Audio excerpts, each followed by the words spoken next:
Good evening. Today is Monday, April 20th, 2026. This is a study session of the Minnetonka City Council, and we will do a roll call, starting with Miranda. Miranda Dahman, Assistant City Manager. Eric Nilsson, City Attorney. Darren Nelson, Finance Director. Mike Funk, City Manager. Amanda Maxwell, Ward 2. Kimberly Wilburn, at large. Patsy Foster Bolton, Ward 1. Rebecca Shack, Mayor. Kizzy Coakley, Ward 4. Deb Calvert, at-large, Seat A. Paula Romali, Ward 3. Will Manchester, Public Works Director. Julie Wishon, Community Development Director. Kelly O'Day, Recreation Director. Scott Borden, Police Chief. Kevin Fox, Fire Chief. Derek Metzger, Deputy Chief, Fire Department. Aaron Morris, Assistant Fire Chief. Jason Tate, Deputy Chief, Police Department. Kevin Ringhofer, Resident. Nate Thornton, Resident. Tom Stockert, Resident. Okay, thank you. We have everybody here. We will get right into it. So our first business item is Director Budget Presentations, and Mike will introduce that. Yeah, thank you, Mayor, Council. Good evening. Just I have a couple slides for you this evening because I want to be brief because we have a lot of ground to cover here this evening. And so just to set the stage, as our directors and not only our directors, but some of our assistant chiefs are here as well. So appreciate our staff getting prepared for tonight's discussion. Just to kick things off, you've seen this slide before, perhaps maybe newer to Amanda, in terms of our overall city budget. And so just again, just a refresher for you all, looking at that center kind of greenish olive colored circle is the government funds. And so we're starting our budget kickoff, not tonight, but starting to set the stage for the next study session, which is our official budget kickoff. But before I do that, just want to again remind you of the different funds that we have here in the city. So again, in that kind of olive-colored circle, the governmental funds. Those are the funds that are supported by, again, property tax dollars, and those are noted in those subsequent dots around it. So going around clockwise, we have our special revenue accounts, our capital project funds, our debt service, and our general fund. So those make up what we again call our governmental funds, that one big bucket. And then the second bucket is our enterprise funds. Enterprise funds tend to be funds that are supported through fees, not tax dollars. So that's where our water and sewer and other utility accounts live, including Williston, our Grays Bay Marina, and so forth. So those are, again, the overall funds. For 2026, remind you that that's $124 million in terms of the city's budget. So when someone asks you how big is the city's budget, you can say it's $124 million comprised of those different funds. Next slide, please. Thank you. And then so for tonight, I'm just going to quickly mention, before I mention up on the slide, kind of a batting lineup for tonight, if you will. We'll start off with our 8 directors here this evening. Will Manchester will start with Public Works, followed by legal, then finance, admin, recreation, community development, fire, and police. So that'll kind of round out our first agenda item. That will then transition then into our public safety master plan.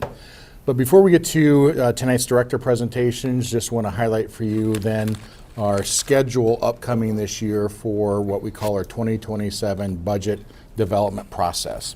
So again, tonight, April 20th, we're doing director presentations. So tonight, you'll hear from directors. They're pretty scripted presentations, meaning they're meant to be short, about 10 minutes each, no more than 10 minutes each. You'll hear from each director in terms of what's happening in 2026, some challenges, and looking ahead to 2027 and those challenges that they're dealing with, and then rounding that out with some of the metrics. And so we just, again, want to set that stage for you, a high-level presentation from our different directors, just kind of where we sit today, and then again, that kind of snapshot looking ahead. And then in terms of how does that then transform into the rest of the budget for budget preparation for 2027. After tonight on May 11th, you'll have the community and business survey. So Peter Leatherman is working on that as we speak, and so that's getting finished up, and that'll come to you on May 11th. So you'll have director presentations tonight. You'll get the community survey results. That will help again kind of feed into then that May 11th, 2027 budget kickoff. And on May 11th, we're going to really target those governmental funds. So going back to that first slide, as I mentioned, kind of our governmental funds. You'll see when and how we touch under those different funds. So on May 11th, you'll notice the green X. The green X's mean that's kind of the highlight of the night and where most of the focus will be. The smaller X's represent we'll be touching on some of the other funds as well. So again, May 11th is governmental funds, so those 4 buckets that I showed to you in that first graph or that first illustration. June 15th, we'll come back with a capital improvement plan. We'll also then touch a little bit on the special revenue funds also at that study session. Then in July, we'll hit on the economic improvement plan and then a little bit of our capital project funds as well. Then in August, we'll have the general fund and then a conversation on priority-based budgeting. So really, again, then in August, bringing back full circle everything that's led up to that point, because on September 14th is when you as a council will need to approve your preliminary tax levy. So we'll really be gearing up for that September 14th council meeting between now and then. After that preliminary levy and budget is adopted, the next time we'll touch budgets is November 16th. We'll call that all funds. We're kind of touching base on all of them. And more specifically, you'll notice on the very right-hand side, enterprise funds. So we're not really touching enterprise fund conversations until November. And then really gearing up for December 7th, public meeting. That's when we're targeting that schedule. And then at that point, a budget and levy adoption occurring on December 7th with an alternate date on December 21st. So that gives you kind of a quick snapshot on this upcoming next 8 months or so as we start to really dive into the budget and the tax levy. So with that, I just pause there quickly. Any questions for the council on that? Otherwise, thank you, Mayor. Hearing none, just want to stress then on May 11th. That is a really big night in our budget kickoff, and you can expect to get some correspondence from me between now and then, because I want to learn, staff will want to learn for you going into that budget kickoff your priorities. So really becoming prepared to that meeting to share with staff your thoughts about the budget, what goals you might have, what priorities you might have. So we want to be able to understand that. So then that really kind of helps shape then the rest of the year. And then there'll be other touch points after that as noted here. But really, again, I'll work with you on getting that framed up for that May 11th study session.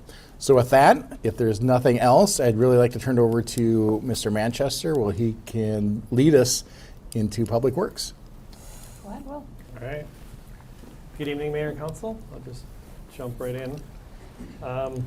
So as Mike mentioned, kind of run through our goals and kind of some challenges and where we're going to be. So Public Works is primarily core services, as you know, and so one of our department goals is to keep those core services going.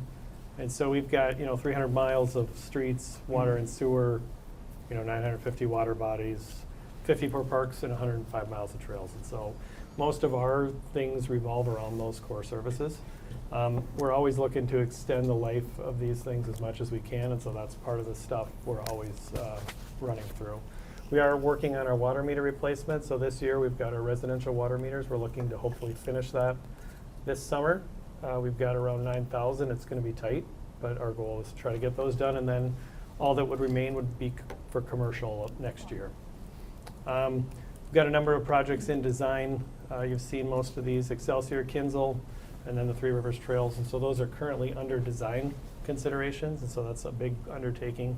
And then our construction projects, we've got Minnetonka Boulevard, the Cedar Lake Trail, Ridgedale, Red Circle in the Opus area, and then we've got the ice arena, and then our 2026 maintenance work, which we do on an annual basis. The Big Willow Park Master Plan continues. Most of you have been involved in some of that. EAB continues to be a big thing for us. It's peaking right now. It'll peak for a year or two more, probably. And so we're continuing to work on the replacement and managing that stuff. Our third location for solar is in the works, and so that'll occur this summer. It'll be on the ice arena, so you saw the other two previously. And then we continue to work on our partnerships with local agencies like the county and MnDOT. MnDOT's got a couple big projects coming up, so they're starting the 394 work. There'll be a lot going on west of 494, and then Hopkins Crossroad. The ramp west will be closing next week also, so there'll be some impacts, just so you're aware too, after the Hopkins Crossroad. So in other words, I can't make it to the meetings. Yeah, you can. I'll never get here. Probably not. You can go east though, still, to be able to do that. And then that is actually moving to Plymouth Road after, so they'll finish Hopkins Crossroad in likely July, and then they'll start the next signal work at Plymouth Road. Just some of our outlooks. GIS is a big thing for us, so we're looking at new ways. We haven't incorporated that as much in our street and park work, and so we're working on some of our data management with that. You know, we have a lot of water main, so a lot occurs with that. We've got service interruptions and leaks when those occur. One of the things we're always looking to the future is those aren't going to get any cheaper as the systems continue to age, so something we're tracking. It's busy. There's a lot of projects going on, as you've seen, so we're constantly tracking those things. With a lot of projects comes a lot of resident interaction, so one of our outlooks is expecting to hear from probably more residents than in the past. I don't know, but that's good. I mean, we know it's coming, and we'll continue on our notifications. EAB, mentioning again, our habitat restoration, we keep up with that, so once we start, we need to keep it going just to make sure we finish that. And then our Resilient Minnetonka programs, we've got a lot of residents asking for different types of landscaping, and so that's one of the things we'll be looking at as well. Just some of our challenges, the same thing as last year, our time or workload, and then the cost. You know, we're always tracking projects, but a lot of times when we're putting projects together, you know, we're trying to project costs 5 years out, and so we're always projecting that more.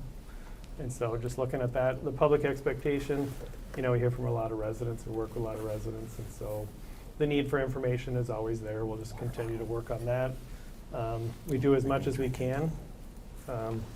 Sometimes it's never enough. We hope it is. You know, we keep doing what we're doing, and it seems to be working. But and then regulations, those aren't getting any easier. We haven't, you know, detected any levels of PFAS over what the regulations would allow, but other communities in the area have. And so those regulations are probably going to get tighter and tighter for us as well, which is a good thing, but at the same time, you know, it takes work to manage those things. Cybersecurity, and then some of our system resilience, just to make sure there's no threats of anything, continue to grow as well. And then there's a backlog, you know, as the EAB is hit, we've got a number of trees in the right-of-way that we're continuing to manage. Just keeping up with that is going to continue to be a challenge, and so we'll keep at it, but it's one of the things we're always working on. Just some of our key measures. Similar to last year, we tried to put some of the same ones in here just so you could see kind of some comparisons. Our notifications, we're at around 66,000 notifications, so we're definitely getting information out to people. We work closely with admin in our communications on that. Our volunteer hours, we're at around 4,000. The trees replanted in the community, up nearly 3,000. That does include the tree sale too, so that's actually in the community. Our facility work orders, you know, we're 3,600, which is quite a bit. Our overlay, we're doing about 14 miles, around a mile of trail, and then 112 miles of maintenance on sidewalks. We're still around 2 billion gallons of water. and then 180 inspections, and our fleet work orders, so we manage police, fire, and public works as well as the city, just keeping up with that. There's a lot going on there, but a lot of core services for us, for the most part, and things related to core services, so. I think that was 10 minutes. Certainly back to the mayor for any Excellent. questions. Well done. Any questions, council?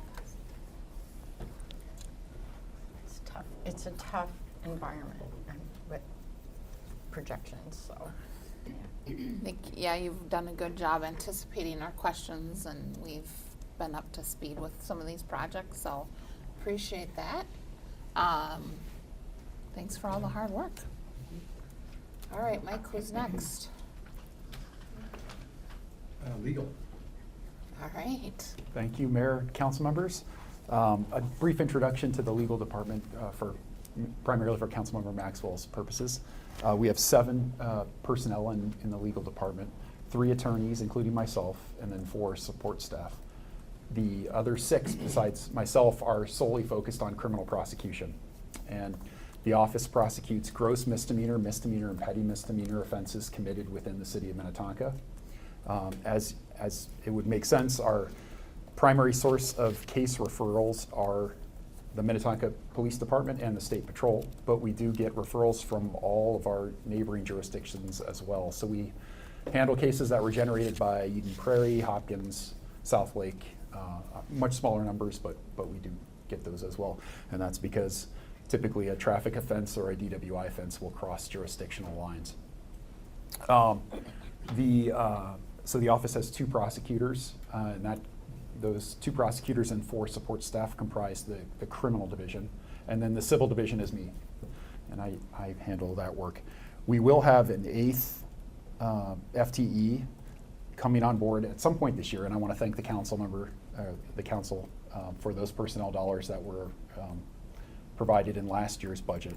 We're still scoping that out. It's the city has never had a paralegal job classification, and the dollars that were provided were paralegal equivalent. And what we're looking for is perhaps somewhat of a unique role in the law, in that we're looking for really a substantive, issue-focused paralegal that can do both civil and criminal. And we're going to see how that works and see if, throw the line out there and see if there's we can catch anything with that. And we'll reevaluate if that doesn't prove successful. So my experience, criminal people tend to be focused solely on criminal law and civil, and the 2 lines don't cross, but I think I have some hope that we would get somebody good. So our 2026 goals, in light of having a small office and some of the difficulties in terms of managing large volume court calendars with 2 attorneys, we're looking at ways other than through the addition of personnel dollars. And one of those is to create really a criminal division manual. There isn't one that currently exists. And I think because I was new at my role last year, and we elevated the assistant city attorney to the deputy city attorney last year as well, so the leadership of the office changed entirely.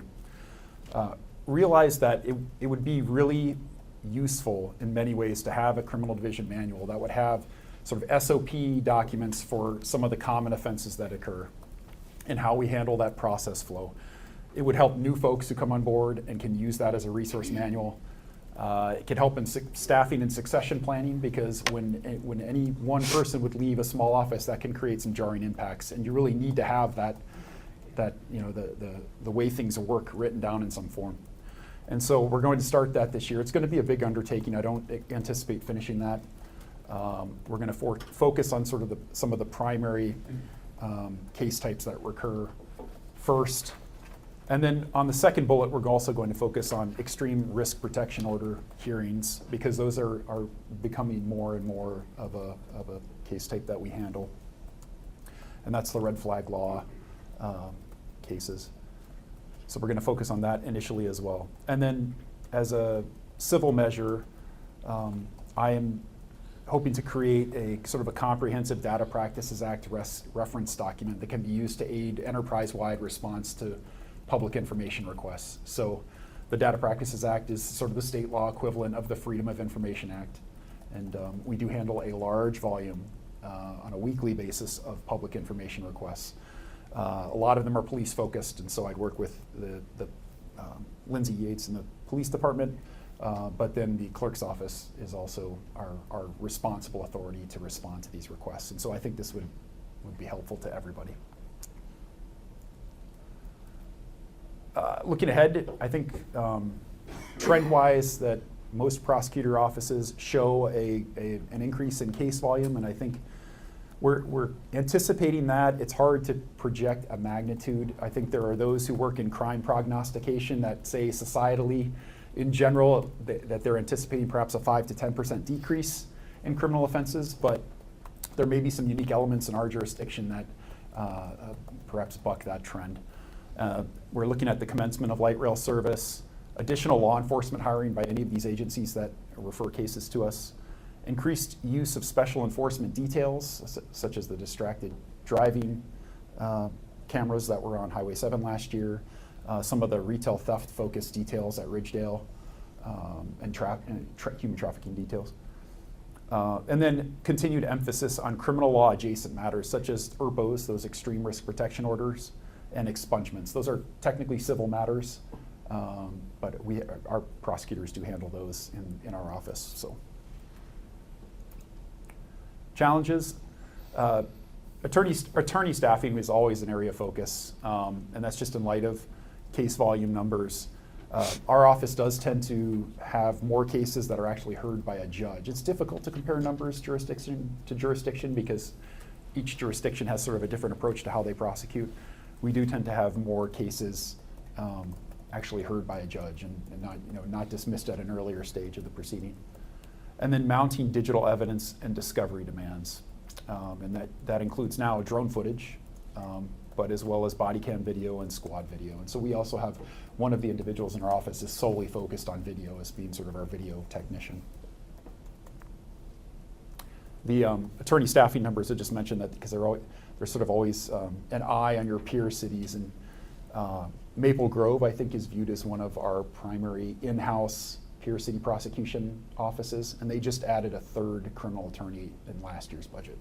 Again, to be clear, we're not asking for that. I'm grateful for what we have, and we're going to find some efficiencies in our work through the manual as well.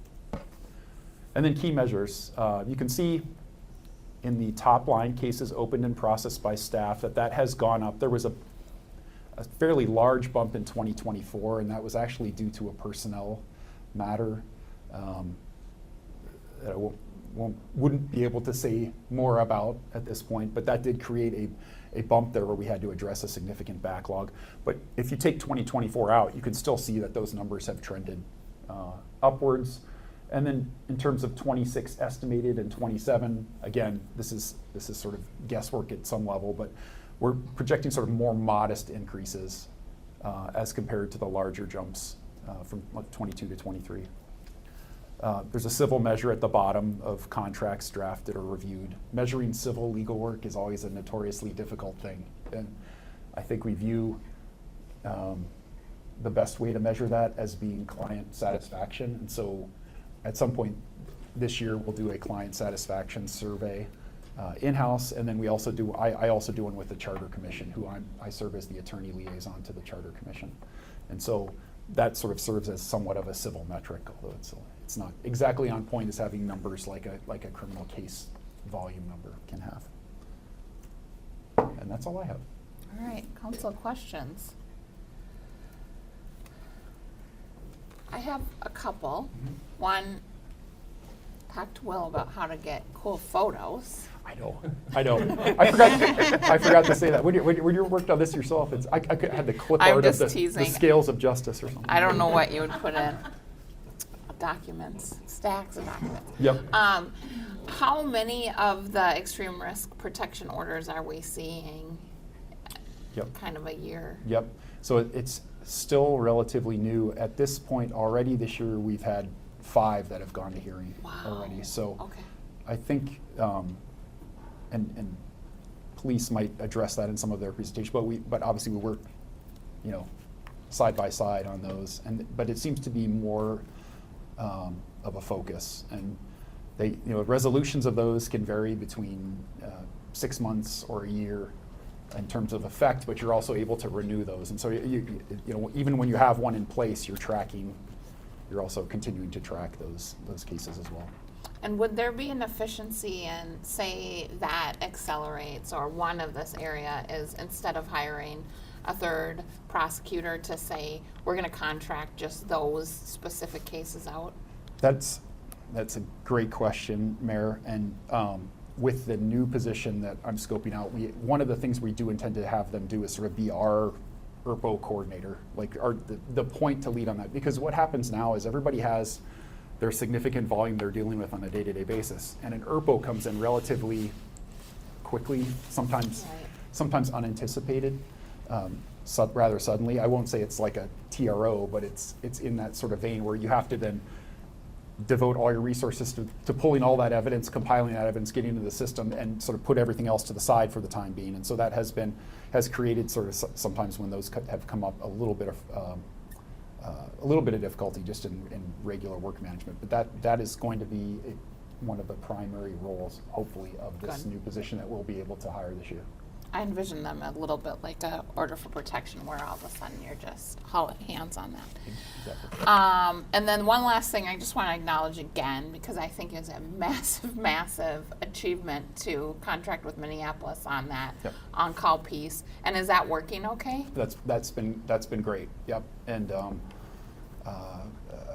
really a good thing for staff. When you have such a small office, you have 2 prosecutors that otherwise would have to figure out a way to handle that. You know, even just besides the work that is entailed in handling that and covering those calendars, it makes it difficult for them to take a vacation, you know, they have to make sure that one or the other is available, or would have been available on those weekend hours. So yes, that's been great. Good. I'm sure that your attorneys are very grateful for that change. Yep. All right, anything else, Deb? Just a couple of things. One is, so I very much appreciate the documents that you are, set as goals to. I mean, those are huge undertakings, and I, being the person that does the data practices request just for my department, it is. I mean, if you figure it out, I want to look at it, because we could use something like that, and it's so difficult. It's so difficult, and people that don't deal with it every day is such a massive amount, massive. And I really want to start, I don't know what we can do to get the legislature to help figure out how to limit, especially the punitive ones, that we really need to lock arms and sort of make it a focus, maybe sort of like we did with EMS, that, it is sort of an emergency for cities because it just bogs cities down and it costs so much money that we can't recoup in staff time.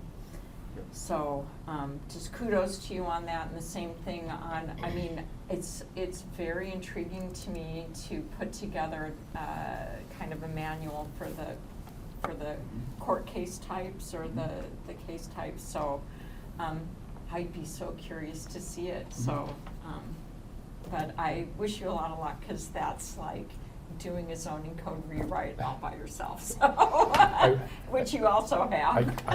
Councilmember Calvert, I agree with your comments about the Data Practices Act, and thank you. And that's why I was very keen, or carefully chose the word commence the development of the manual. 'Cause I know there's no way we'll finish it this year. So. Yep. Thanks, Sarah. Anybody else? Okay. Next up. Finance is up next, so. And Finance actually has a picture as well, too, so note that to legal. So, good evening, Mayor, Council members. We usually don't have pictures, so I was able to slide one in here this afternoon. So, looking at our 2026 departmental goals, so in Finance we have 2 divisions. We have our Finance division and then our Assessing division. Priority-based budgeting, as you've heard, has been a big piece of that project over the last number of months on that end of it. We are making progress on this application, and so we've identified all of our programs across all the different departments. We've done our scoring across all those different departments, and now we're starting to get into that phase of being able to analyze those results and take that to the next step of being able to implement some of those solutions to help identify resource allocation or revenue enhancement opportunities on that end of it and such. And so we'll get a taste of that at our May 11th kickoff. We'll get you pieces of that so you can kind of see where we're at to date. We won't be necessarily making any decisions at that point in time, but we'll leave that for our August timeframe on that end of it. Utility billing system implementation, and so we've been working with Logis. We're hoping that we're on the schedule here for sometime later in 2026 to begin that process. They've got a couple cities live. That's with the vendor SpryPoint, and that is through Logis, and so they've gotten a couple vendors live. I think Waconia and Maple Grove are live, and so we should be in this, not this next group, but hopefully the group after that, which should be going, as I mentioned, later this year. We'll mention the meter replacement project. That's a public works project, but we get involved with that with the billing side of it when we look at billing issues or metering numbers, those types of things on that end of it and such. Local sales tax, that's been a big push here the first part of the year on that end of it. Hopefully it continues to be, and we'll see what that brings coming forward. And then we will look at working with the fire relief as well too about renewing our fire state aid agreement that we put in place. That would have been 2 years ago this fall already, and so I'm looking to probably bring forward potentially an increase in their pension, but also a continued sharing of that fire state aid for the next couple of years as well too. So that'll all be dependent upon where they're at, funding levels, those types of things on that end of it and such. Then the assessing side of it, they're looking to create a process to track the ADUs in their property data system. That's what PDS stands for. So they can analyze those sales on an annual basis. Right now they don't necessarily have something in place, so they're looking to solve that problem they have at this point in time. And then they're also testing and training and implementing a new field mobile application, which was also developed by Logis, but we've been instrumental in helping them test that and roll that out to the other cities that utilize that service. So 2027 outlook, really looking to dive deeper into the priority-based budgeting piece of that. Really looking to get the first round in, get a basis for where we're at, but then really start to fine-tune our programs, making sure that we have consistency across all the programs as far as scoring, making sure there's a peer review in place, all that type of that good stuff, and really be able to take the data out of there and make some useful decisions to help set us up for the long term on that end of it. Then we will be looking at an ERP and a HCM or payroll or HR system at some point in time here as well.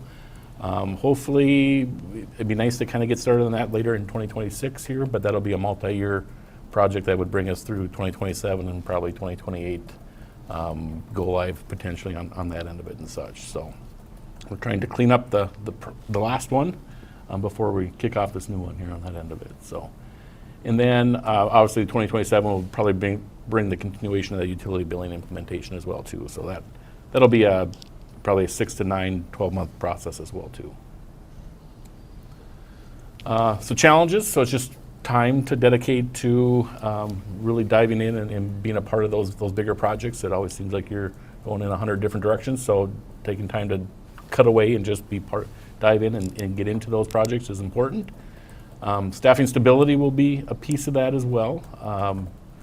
We've had a little bit of turnover in the finance department on that end of it, and we had some FMLA things on that end of it, so we're trying to get some stability back in the finance division side of that, which will be a little while here yet. And then looking on the assessing side of it, we also have kind of the future of assessing services as well, too, knowing that that's in the back of our staff's mind there.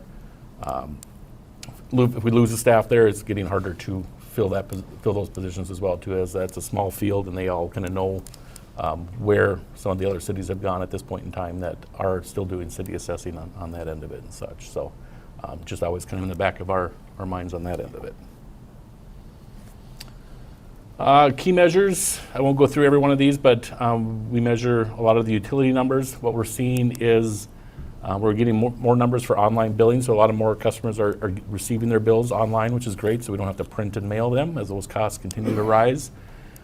Payment-wise, vast majority of our payments are coming through electronically. It's we still have checks and we remote deposit those checks and things like that, but it's done in 20 minutes in a day compared to hours it used to be, a handful of years ago on that end of it and such. With that, though, we are seeing credit card fees increase and be a substantial portion of our costs across not just utility billing, but recreation, any of our departments that utilize credit card as a payment source on that end of it.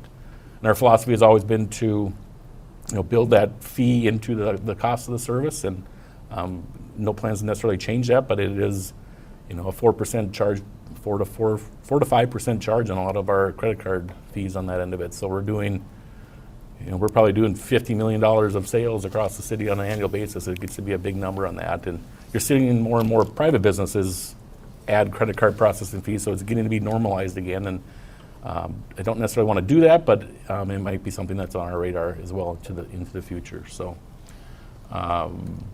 Then we just have our annual rate of return of investments. Those have been nice the last couple of years, and we hope that rates maybe moderate a little bit, but are expecting them to moderate a little bit, but still a better return than we've seen from 7, 8, 9 years ago on that end of it and such. And then just looking at the assessing division, we got the market value of that you saw in the assessing report that was done a couple weeks ago or a month or so ago. And their sales ratio, which they always want in that 90 to 105% range, and so we were right in that sweetheart range, about 95% or so on that end of it. And then our commercial tax petitions too, we are seeing an increase in those as office market is still on the let's say downswing, but it is one of the more volatile areas on that end of it and such. So we expect a few more court petitions on that side of it. So. And with that, I'd be open for any questions. Thanks, Darren. Council, any questions? Kizzy? Yes, I have a question on the credit card fees. So if you start, I don't know are we charging credit card fees now? We don't. Okay. They're built in. Okay, so they're built into the bill now, or you Yep. So thinking about the building cost, them if it's a utility bill, it's built into the water and sewer rate that you're paying. Those are costs that are built. It's an overhead. Okay. It's overhead cost. Yeah. So since it's built in, do you see any extra revenue in that, or are you just kind of breaking even in it?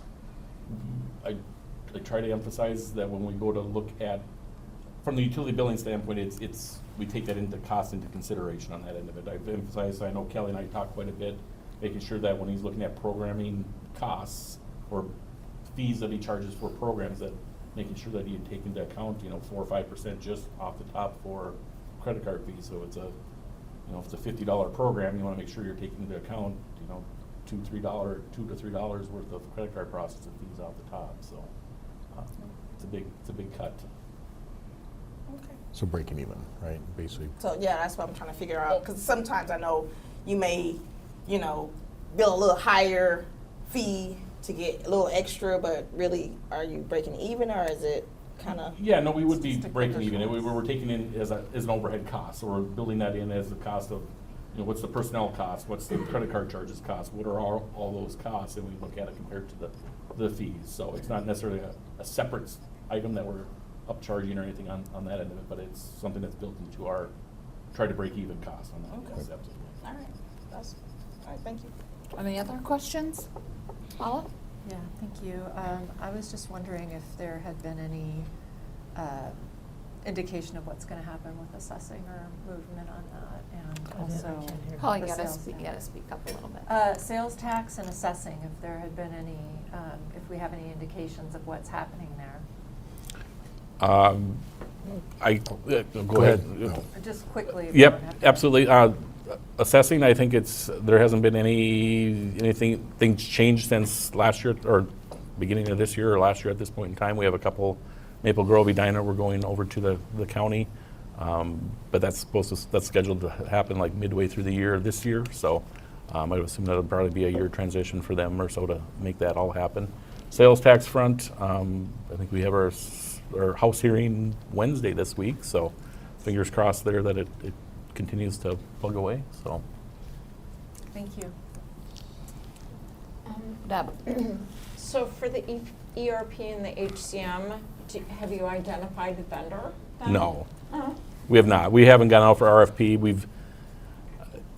truly, I want an ERP system that doesn't have a system implementer, a third-party system implementer. I want a ERP Yep. system that does their own implementation. So we'll see what all happens there. But we have to RFP the project on that end of it. But there's literally probably just a handful of viable companies out there on that end of it. So. And then in terms of PVB, is there anything like we should be sort of recalibrating our thinking now in terms of, you know? Yes, that there's not going to be a magic bullet. Like there isn't going to be like, this is going to solve all of our problems for the next, umpteen years on that end of it. So I don't want to overpromise that there's going to Yeah. be something that comes out of this, but I think there's going to be ways that I've kind of noticed even with our strategic plan a little bit, the ways to maybe on our next one to tweak that a little bit to be a little bit more specific as it relates to the programs that we have or don't have, those types of things. And we noticed a couple things today, maybe aligning some of our services with some of the projects that we're doing. Maybe they're being paid for out of general fund tax dollars, where they could be being paid for out of some utility type of stuff as well, too, making sure everything's in alignment. TF versus what? Like in a utility, like it was a stormwater or utility type of service that's being done, Yeah. but the funding is being paid for out of general fund tax dollars. I know it's going in one pocket or another, but we really should be making sure that we align our costs with where the revenues with where the costs are coming from. So. Any other questions? Great, Darren, thank you. Yeah, no problem. And maybe I should have mentioned this earlier, but for the sake of Amanda, who's getting the hang of things, a lot of acronyms seem to be flying around, so we'll just maybe say the whole thing. Yeah, got it. All right. Who's next? So we'll have, the next three would be admin, so Miranda, and then Kelly and Rec, and then followed by Julie in community development. Excellent. Miranda, you're up. All right, thank you. So last year I had photos, and I think I went 40 minutes. So we're gonna redeem ourselves this year, and I didn't do any photos, so let's hopefully, I can speed it up. So in 2026, our departmental goals. So I oversee HR, IT, city clerk, DEI, and communications is all of us together. So we launched a performance management system, which has been on our to-do list since like 2016. So it was really nice to get it off the ground in January. It's all electronic now. We'll bring that to council here in a few months for Mike's review. Pay family medical leave. We are tracking it. We are watching its organizational impacts. We're watching the cost on the city and everything that has to go with that. It's been an all-consuming for one of our HR staff. So we're watching that. Improving outreach to our hard-to-reach community members and employees. We have lots of employees out in the field and making sure if we have updates that they can see them and can be part of them. Enhancing efficiencies through Microsoft 365 and AI policies. Developing a boards and commissions handbook. Sarissa is working on that right now. She's reviewing all the codes and bylaws as well to ensure consistency across those. She's partnered with Eric on that and all of the liaisons. As Darren mentioned, the HRIS system, payroll system options. Advancing DEI through continued outreach and ongoing initiatives. We need to review and update our personnel policy with 5 unions. That can be tricky, but that is something that is on our forefront this year. The next one is ensuring WCAG 2.1 AA compliance, better known as digital accessibility. And our deadline was April 24th. It got moved to, what is it? April 26, 2027. So we got a year. At first you said April 26th, like, wow. Andrew was skipping in this morning. Wow, Like that's a whole great. weight lifted off of his shoulders. I didn't get that news. You just made my whole day. Yes. So great news. So again, our staff was a little defeated because they have spent so many hours doing this, but we can breathe a little bit because we got a year. Administering our elections this year, and all that comes with what's going on and what's to come. We do have 4 union contracts open this year, so we are in the process of negotiating one. We do have 3 more coming up. And then we are developing a comprehensive cybersecurity incident response plan and hopefully doing a tabletop later this year on that. 2027, I put the new date on there, so it's April 26, 2027. So instead of just 26, we went 27, ensuring compliance. Potentially researching a website change. We want to research in 27, see if we need to change platforms with the digital accessibility.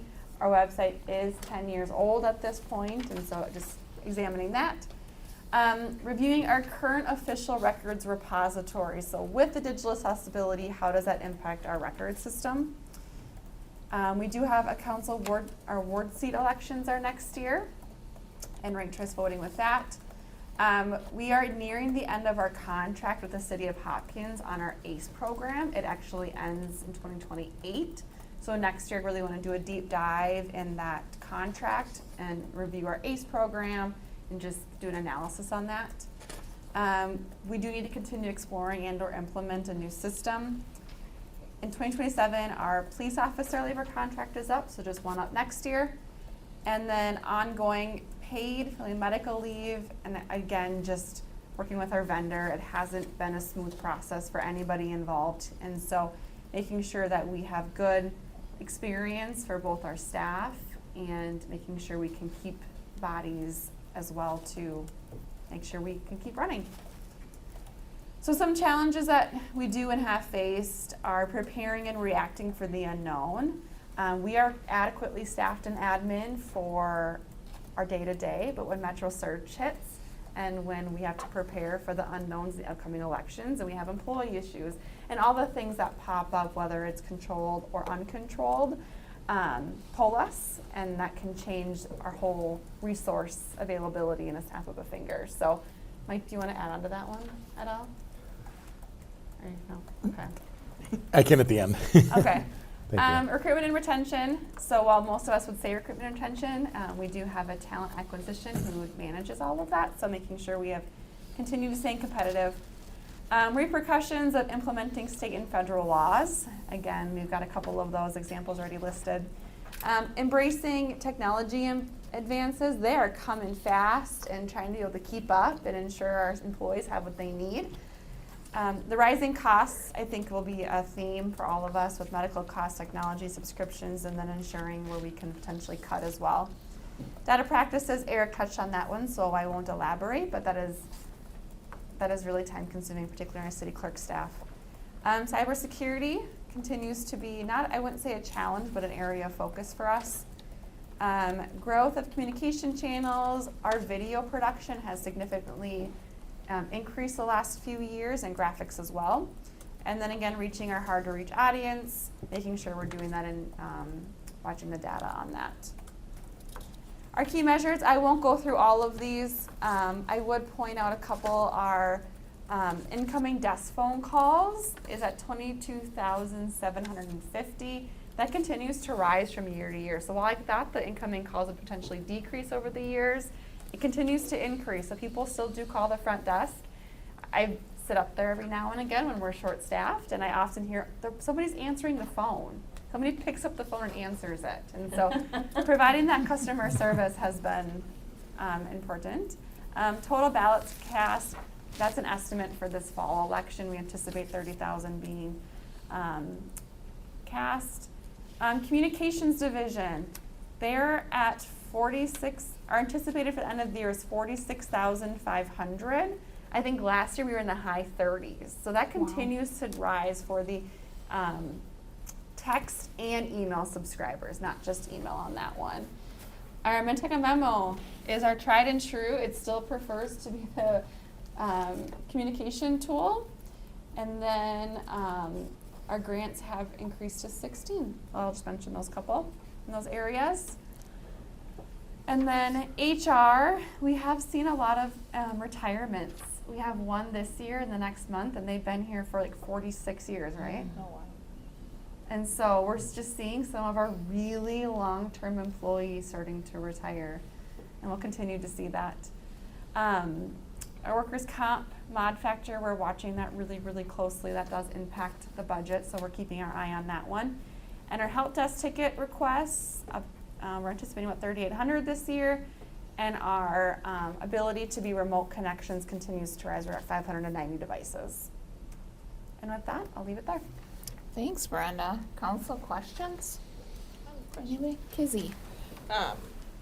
For the recruitment and the retention, who's the recruitment firm that Minnetonka use?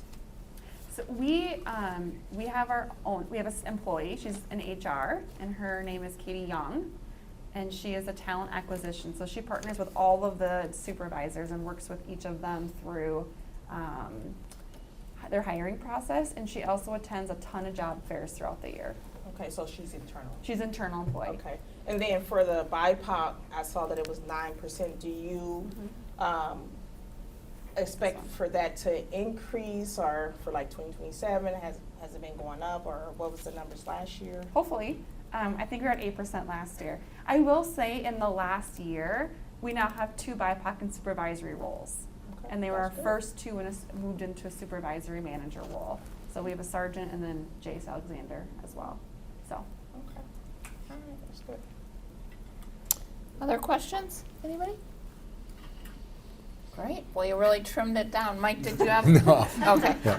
Miranda covered it well, so I don't need to add on it Okay, this time. excellent. All right. So if I remember correctly, we're going to Kelly. community development, It is recreation. Yes, thank you. Sorry, Kelly. No problem. Got the mic on. Okay, our 2026 department goals really fall into 2 buckets, facilities and programming.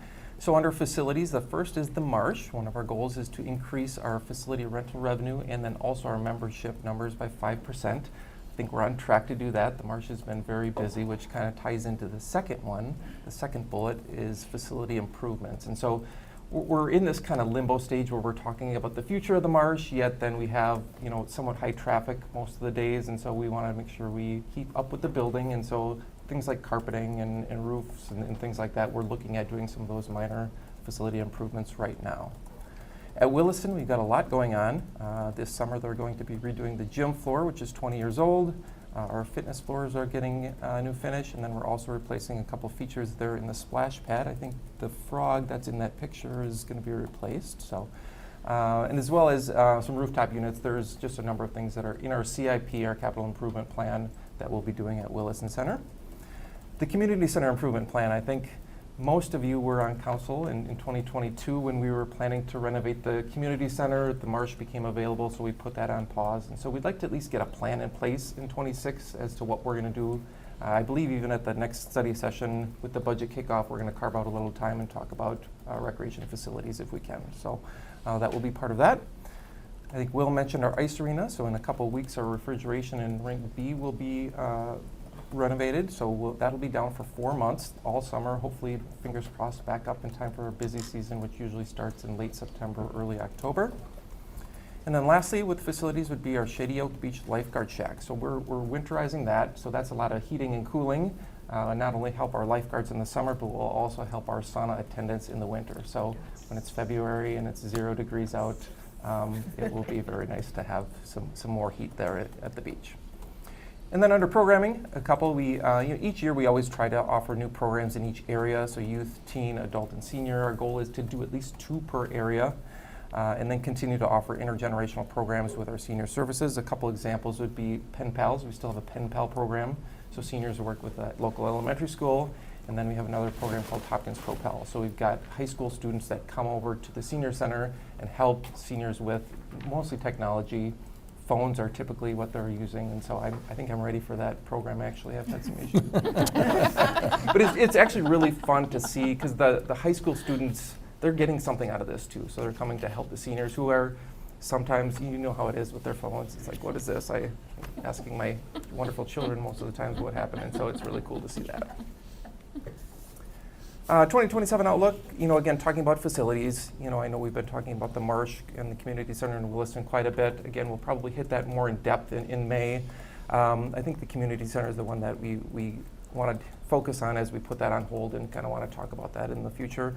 The Marsh, again, Darren talked about the local option sales tax that we have a request into the state for that. And then Williston. Williston is an older building. We renovated that building 15 years ago, and there's definitely some challenges with that as it ages. Looking at programming, the fitness programming and our outdoor programming have been very, very popular. Outdoor programming, not only with sauna in the parks, but just using our wonderful park system is really the demand for those types of programs have increased, as well as our fitness programs, both at Williston and the Marsh. And then lastly, our adult sports program. A lot of times we talk about youth programming and senior programming, but we sometimes leave out adults. We have over 500 adult sports teams that register for softball, kickball, volleyball, whether it's indoor or sand volleyball. And so we're looking to expand some of those adult sports programming, specifically the sand volleyball, which has the picture right there. Some of the challenges, again, talking facilities, we have aging facilities. And it's not only just the maintenance of those facilities, but it's the space and the limited space within them. If you think about Williston and some of the other facilities we have, they're landlocked. And so we can't expand. So we have to be creative about the spaces we have within them. And so if we want to try a new program, a lot of times it's just making spaces multifunctional. And if we ever try to renovate facilities, we're doing it within a certain framework that we already have. The athletic fields, we have a number of different fields, youth baseball, youth softball, soccer. They are in high demand, and so we schedule all of those for all of our youth organizations and adult organizations, and that has been, can be challenging at times when there's limited space. And then the last challenge is, we're competing with some of the changes in youth sports. If you have children or know of people who have children, we used to have huge rec programs in soccer and basketball, and those are changing a little bit. You're starting to see traveling programs, and now the traveling programs are moving to club programs, and there's all these different changes with youth sports, and so we're having to adapt our rec programming, and a lot of times it's just shifting to the younger ages. So as they get into 10 and 11 and 12, sometimes they're not looking for rec programming, and we're trying to figure out what we have to do to make those changes. Key measures, I wanted to point out a few of those. We've got the special event attendance, so that's 7,500. That is a lot of, it's weather dependent. If we have a good weather for Summerfest, Kids Fest, and the Burwell Spooktacular, those numbers can be 7,500 or more. The senior volunteer number is a big number for us. We've got 6,400 hours volunteered at the senior center. When COVID hit, that number dropped under 3,000. So we're really growing that number back, and I think seniors are more willing to come out and volunteer for us. Public skating participation is over 6,500. John, our ice arena manager, will tell you it's not just a hockey rink. We've got a lot of different things that happen over there. We've got ice skating lessons, we've got figure skating, and then we have a lot of just public open skates. And so 6,500 people will participate there. The Marsh has been busy, as I mentioned. We will have over 200,000 facility visits, so that's member scan-ins, daily member purchases, programs. 200,000 is a lot of people coming in the doors for that calendar year. And then the last thing I wanted to highlight was the tennis court usage at Williston. Williston is very busy. We all are aware of how busy pickleball is. Our outdoor courts are busy, our indoor courts are busy, but we're still renting over 16,000 hours on our tennis court. So we have a very, very large tennis program, and that tennis program is doing very well. So although we hear a lot about pickleball, and for good reason, it's busy, our tennis program is still very busy as well. Any questions other than if I can help you with your phones? We know not to come to you for that, so. Council questions? Not. Oh, go ahead, Paula. Yeah, how is I'm just curiosity, how is Marsh visits compared to like Williston overall visits? Yeah, so Marsh visits, again, were 215,000. Last year, Williston was 350,000. Okay. Yep. Williston's a busy facility. Yeah. I think that the thing I'm most proud of when we took over the Marsh is it didn't seem to affect Williston. We still have 11,000 members, 350,000 visits. That's great. But still nice to see how much the Marsh has. And the Marsh is growing. Yep, definitely. Great. All right, thank you, Kelly. All right, Julie, you're up. Thank you. We have kind of 4 main areas in community development, and I'm saying that for Amanda's benefit, but Amanda knows some of what we do because she was on the Planning Commission for so long. We also do environmental health, and so that think restaurant inspections, and in that area, we're getting ready for a big transfer of data into our new Excella software, which is a permitting software, changing from PIMS, which we've had for as long as I've been around. We've had that as our software through Logis, which is our consortium of software that we use at the city. So that is a big change for us. good changes coming though with it in terms of user experience as the people pulling permits and customers. It will be a good experience. Then in environmental health, we are identifying issues for nuisance enforcement and trying to provide public information. The same on the environmental health side, trying to get people to think about these issues that we constantly are called out for, maybe garbage cans or think junk on your lawn, that sort of thing. So trying to be better about pre-education rather than being the enforcement arm. Maybe people can self-regulate a little bit. So hopefully we're doing a little bit more outreach in that area this year. In the planning and sustainability area, trying to make sure we get that update done, and then that's no big task, right? We can get that done by the end of the year. Easy. That'll be easy. We'll be back a couple more times before the year's out. We're also conducting an evaluation of our asynchronous meetings. So what we're presenting the meeting material for Planning Commission online prior to the meeting so that people don't have to read the packet, they can listen to it. We're going to look at how many people are actually using it, getting some feedback from folks about if they're liking that service or not, and then trying to figure out if it's worth the time to do that. I don't know if you've looked at it at all, but it's pretty cool to have that in advance. Amanda looks like she likes it. Let's see, we're going to research examples and potential funding sources for what's called the Green Cost Share Program. I believe that grant program or grant application is in right now. We're waiting to hear if we're a receiver of that. If we are, we're going to have to set up a new program for it. So we'll see how it goes. And then based on the kind of last week's, big thing about the awards that were given out, I mean, there's so many great stories there, and making it into kind of a storyboard idea. We've had that on our goals for this year. In the housing and economic development area, we're exploring business analysts, which is a kind of a module through GIS. We have really great help from Public Works on all of the things that we do in GIS, but this is another module they've opened our eyes to, so hopefully we can use that as we're doing our business outreach. And then doing our data and reports in there as well.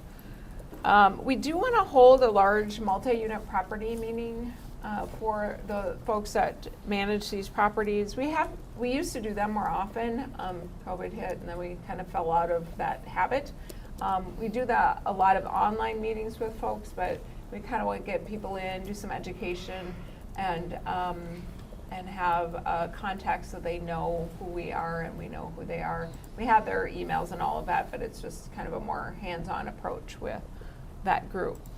And then we can check mark this. We already did this with the council. We have the repair program set up and ready, and people are accessing the program. In the building inspection area, we're cross-training some plumbing inspectors into building and plumbing. When they have a specialty like that, we like them to get a building certificate as well, so they can double duty a visit, so we're not out there twice, we're out there once, so it's an efficiency issue.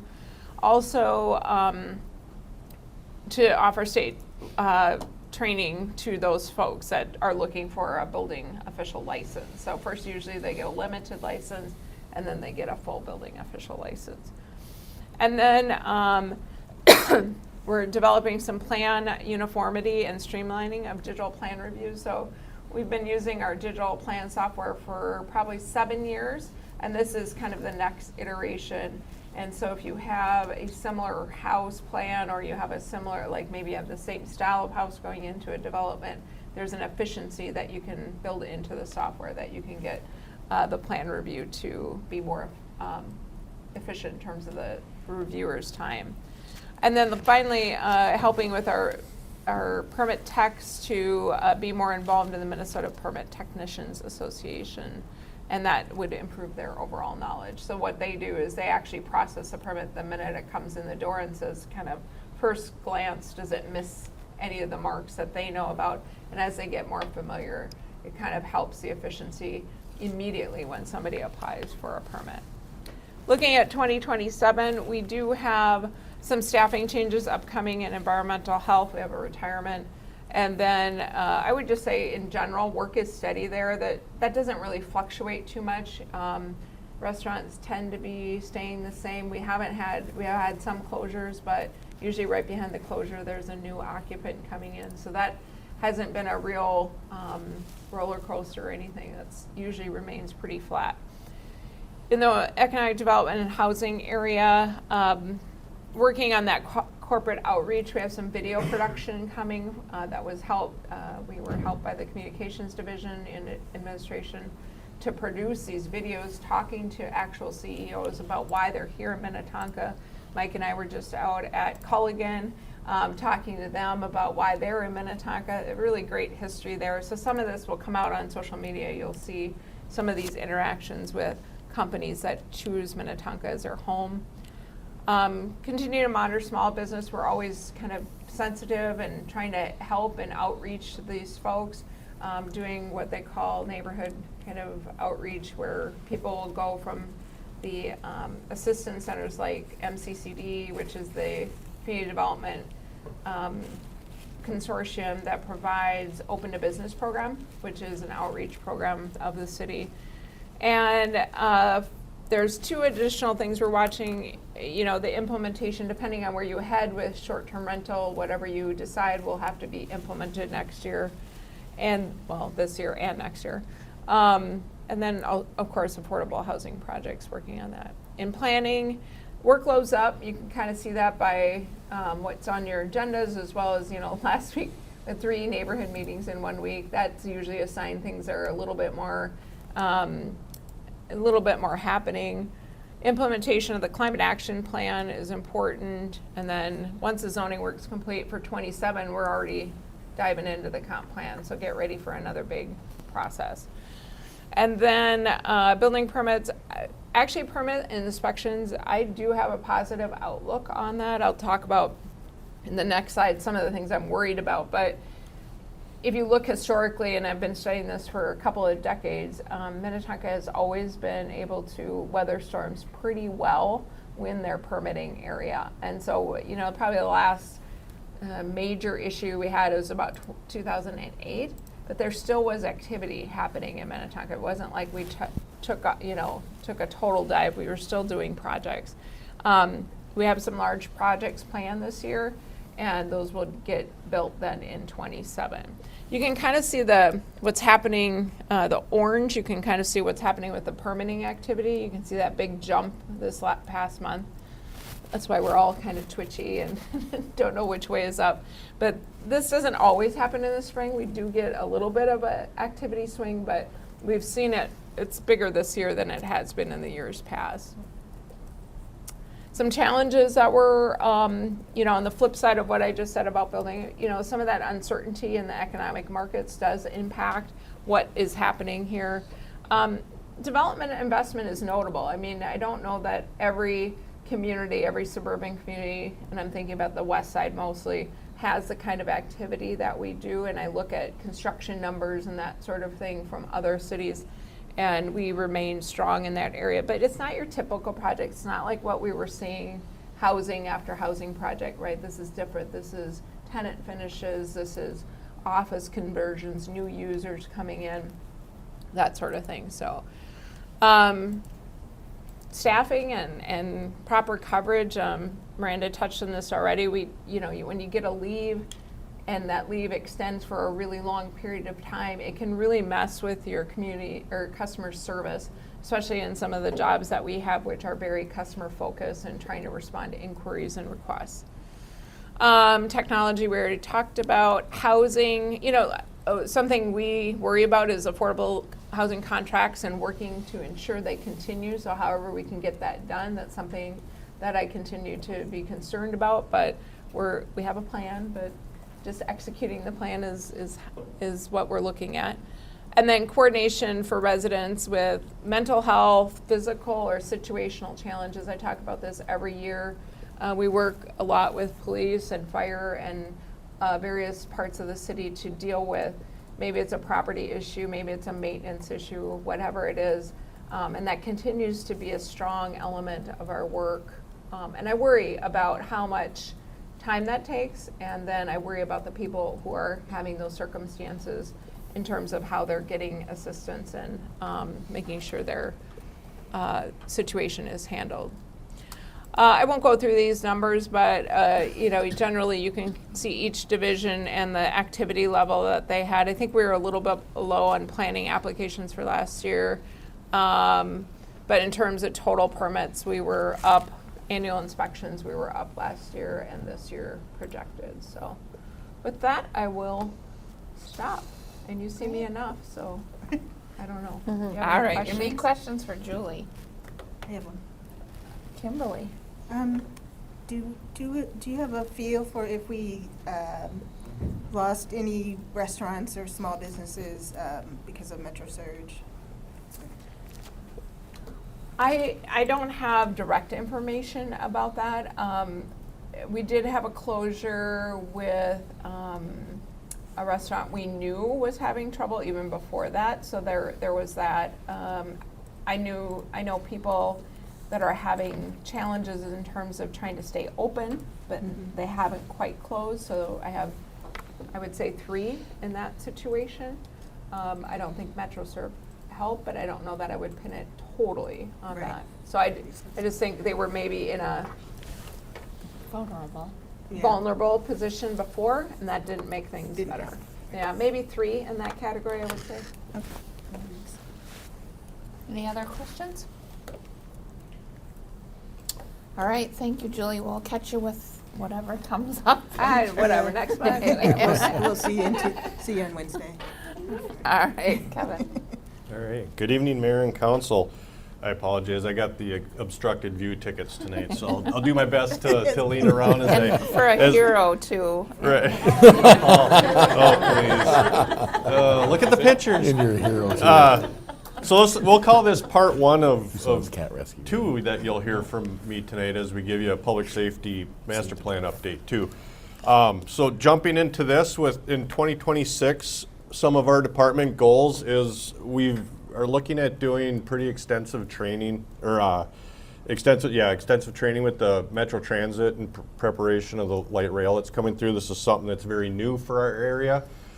Historically, we haven't had much experience with light rail style transportation, so we have a lot of training to do. We've gotten some specialty equipment to deal with anything from vehicle versus train and pedestrian, how to training on how to evacuate the trains if they were to have some sort of malfunction. We have the tunnel on the south end of town by Eden Prairie and the bridge that goes through the Federal area there. So a significant change for how we've operated in the past. We are also looking at partnering with Minnetonka and Hopkins school districts. Kind of a good thing and a bad thing recently. Is a good thing is job opportunities in the fire service have been better than they ever have been before, with a lot of the departments starting to transition to that full-time model. The drawback to that is the supply of employees aren't keeping up well with that. We're starting to see the point now where we're just doing a lot of trading around between departments. So we're really looking at partnering with the schools to develop a fire and EMS based pathway system so that when they graduate, not only do we get them interested, but when they graduate high school, they already would have some of their certifications. That's going to give them an expedited route into the fire and EMS service. Another thing is you've heard a lot about this the last couple years on us trying to get ready, but we're partnering with PD and finally putting together some pilot programs for our mental health response. I believe PDs will be starting pretty soon. We're actually running 2 tracks right now, and then in the fall, on the fire side, we are going to run our pilot program, but we are in the process of still getting some of our personnel the specialty training that's required to go along with this, and that isn't occurring until August. So once we have our people through the training, then we'll be able to start the pilot program on that. And then another new thing is working with our medical direction on a low acuity medical protocol. We go to a very large number of medicals where it's not really an emergency. Really, the patient is just waiting for a ride to the hospital. We see a lot of that these days. And so we have now got, but we have to, up till now, our personnel, once we arrive, we have to stay there until we are able to pass that patient off to an ambulance.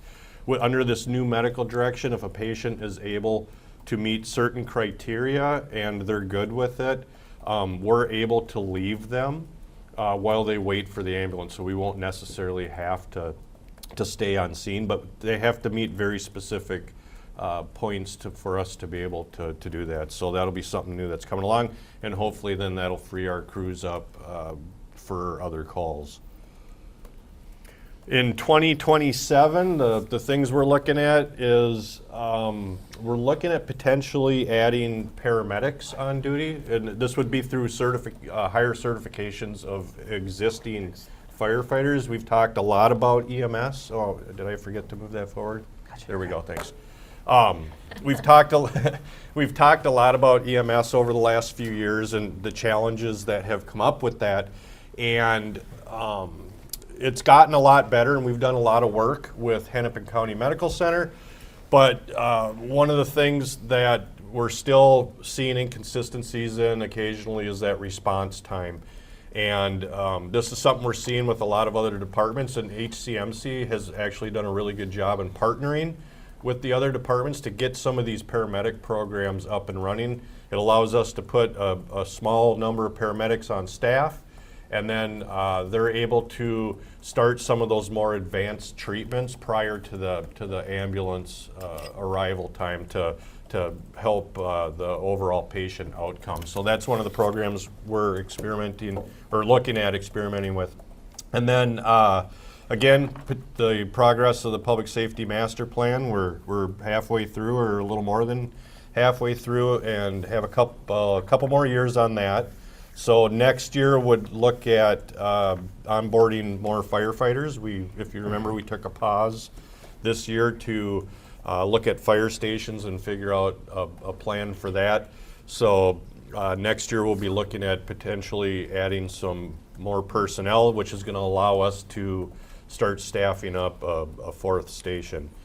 And then depending on timing and the financing availability, we would be hopeful of potentially starting the design process for Stations 2 and Station 3. Again, Station 2 is that northern station up off of Hopkins Crossroad and 394, and Station 3 is down close to the Opus area off of Roland Road.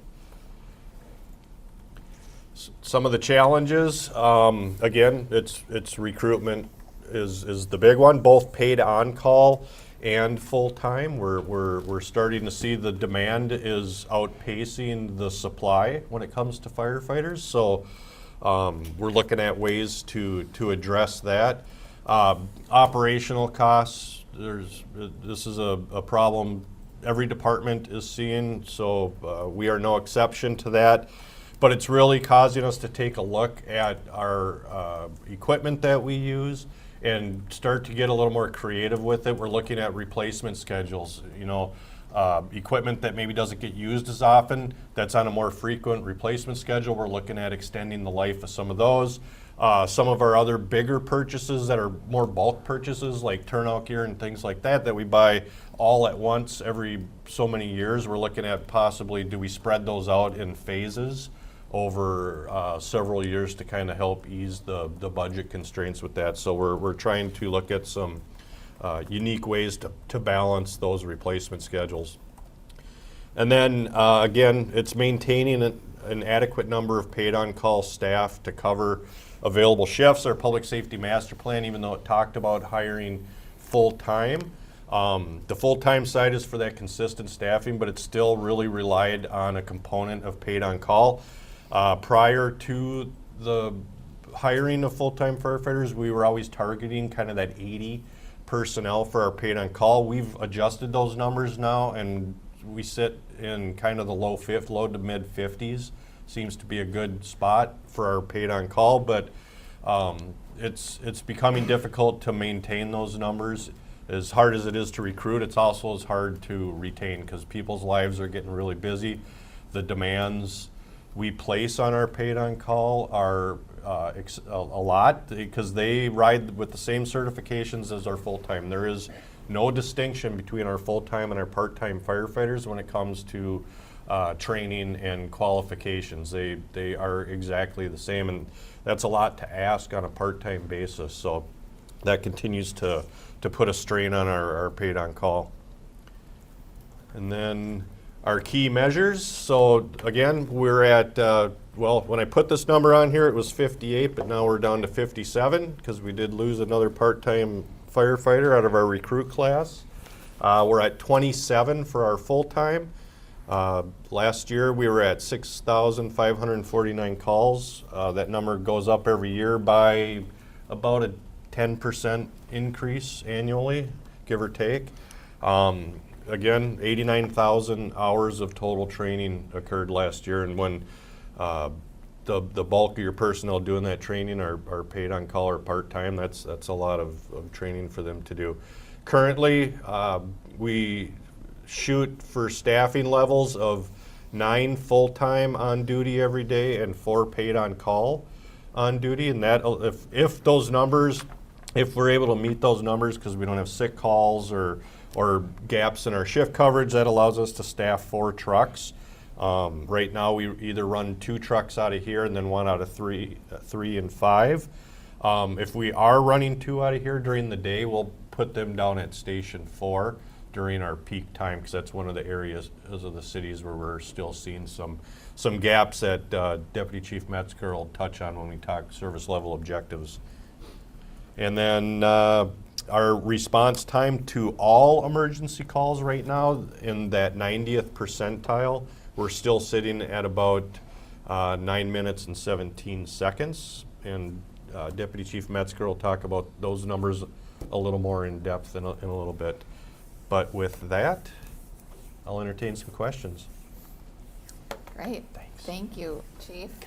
Council questions, and we'll have, we'll be talking more about the master plan next, so those questions can kind of roll over. But anything, go ahead, Amanda.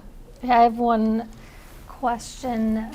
If HCMC lost funding or went away, would that impact? How would that impact your department, if at all? That's something that we would need to plan for. We're not sure exactly.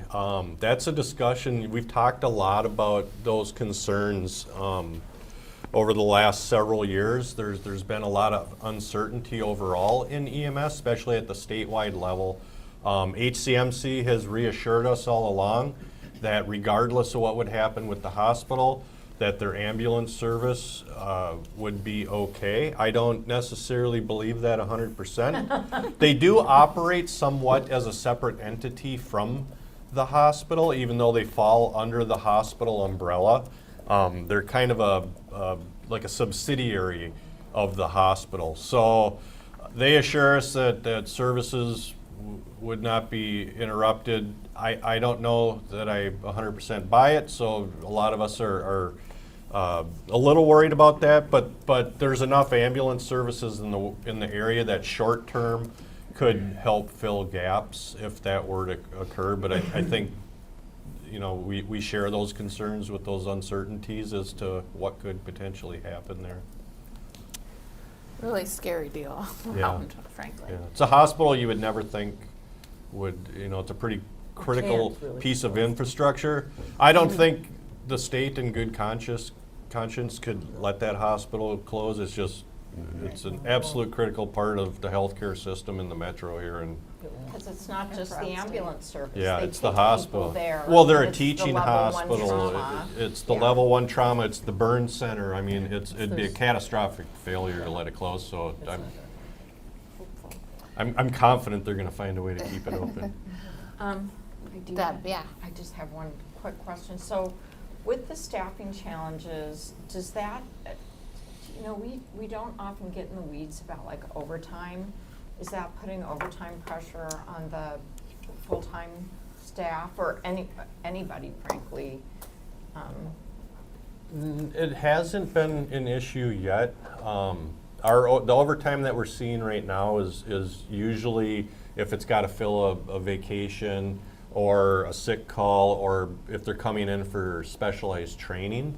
On the full-time side, we're not seeing huge gaps yet, as those numbers could rise in the future as more vacation banks build up and things like that. We would anticipate a somewhat of an increase, but that's the nice thing with our paid on call is we're able to cover some of those gaps with our paid on call. So we never really fall below 3 trucks on duty. So on a full day we're at 4 trucks. 3 is kind of our minimum. So we're in pretty good shape as far as that goes.